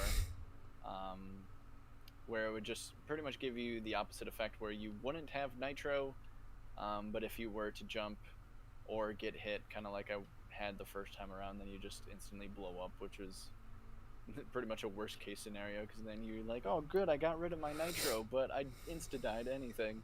It's like, oh, that's not nearly as good. I suppose there is the Lizard Man text box. Oh, Oops. Oh, wait, I have nitro still. Confirmed. Nitro confirmed there. Forgot that I had that. It's a shame you can't blow yourself up and survive it, because it looks like that would be a great way to get momentum to go through walls, and particularly the elevator to clip out of the level. Right. Yeah, I definitely agree. Because again, kind of in the same situation with this text box, where if you were to simply just somehow like hold down and select no, you would just instantly blow up in this situation as well. I have made this awkward because I guess I'm not going to be able to show off Lizardman text box skip because no matter what, I'm always going to have nitro on. And there's no garbage container nearby. Actually, no, I can. Never mind. There's one in the Lizardman text box room, so it's fine. We can make it work. We're invincible at this point. Till we just got to remember that we aren't so invincible once we get in this room. But again, we can throw away this terrible little device. I found that hazardous material disposal thing completely by chance as a kid, and it blew my mind that they bothered to put that in there.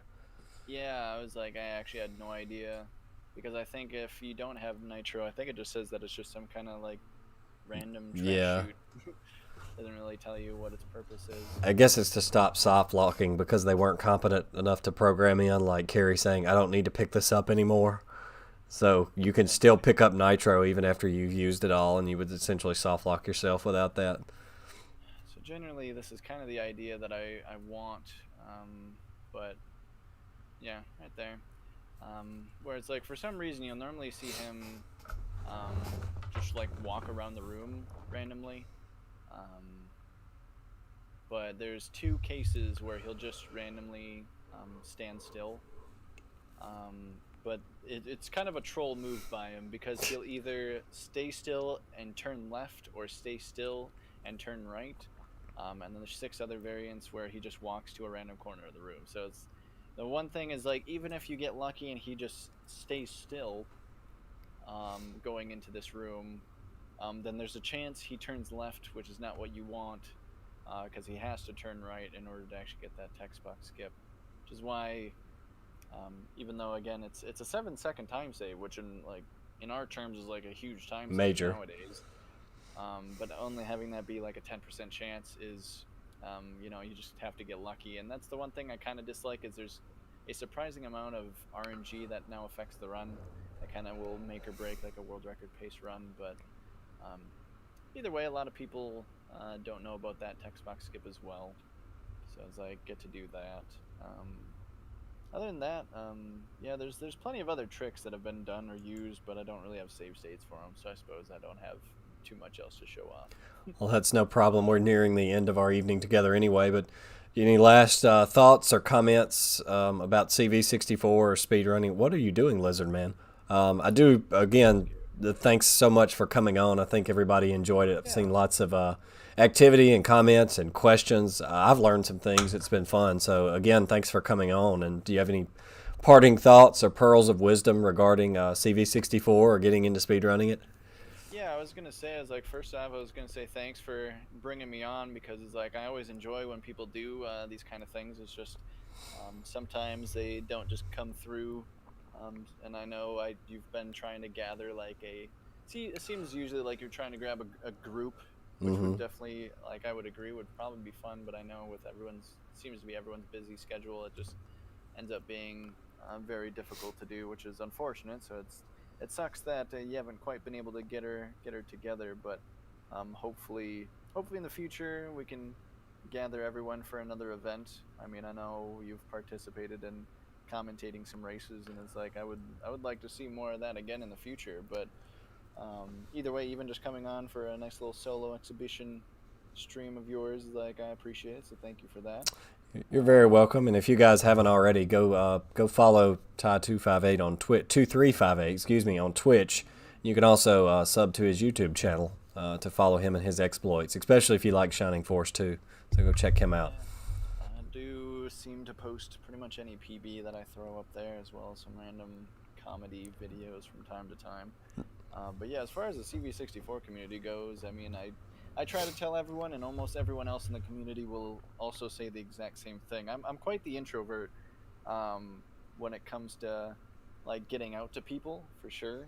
But like, so most people that will join the Discord will get immediately greeted by everyone, and then Music Box will usually definitely come in to say that she will definitely go above and beyond to help you with the runs. Yeah, like, and she does an awesome job. And it's not saying that others wouldn't. She's just a lot more vocal about it. Me and Tide both really actually enjoy helping others out when they look for it. I don't think we necessarily go out of our way to like look for people and be like, hey, do you want some help? It's like, we'll help you with this, which is kind of like I think what people want, and it's something I should get better at. But generally, it's like Music Box doing it is more than fine too. I mean, anyone that can help is great. But you know, at this point, I definitely do enjoy helping people with the run, probably more than running it myself. I don't usually stick to Castlevania 64 too much, so usually I'm trying to get a few more like helpful videos. I know, like, even with Reinhardt's Dracula RNG manipulation, I posted that earlier this year, and you know, some tutorial videos come out here and there. But overall, yeah, it's an amazing community, both new and old. For people that come in, is like, I'd recommend checking it out, and I know you definitely can if you are even interested in the game whatsoever. There's other YouTube videos that I think I have and Tiderium have that have a link that goes directly into the Discord. So feel free to join, no problem whatsoever. Here's a link, by the way, a Discord invite to the CV64 speedrun Discord, and if you speedrun or not, or if you just want to find out more about the game, you can hop in there. They're pretty cool about it. Yeah, which is one thing I was really surprised at, because I know at least before, when it first came out, I was almost just strictly going to be like only speedrunners, and like we don't want random stuff coming in. But it's like, it's so much better with the random stuff. Like if that Davian or whatever like didn't bring his art, I would probably not be nearly as interested in the Discord as I am now. Yeah, it's a cool place, and I recommend coming and hanging out. Learning about the game and learning how to speedrun it, and who knows, you might be the next world record holder for Cornell any percent. Yeah, we can get you there. Yeah, you can get there. So again, Ty, just thank you so much for coming on tonight. Thanks for everybody who watched. Again, be sure to check out those channels, the Discord. You can join up with my Discord. I don't know who will be next. I'm going to try to find somebody to join in this series next week. I don't know who that will be. But you got to tune in and see. You don't know. Yeah, it's like, give it time, and it was like, we'll see what happens. I was like, I know you definitely try to make things happen, so you keep doing your thing, and it'll work out. All right, guys. Have a good night. Thanks again, Ty, for joining in. See you guys later. Stay safe. Bye, everybody.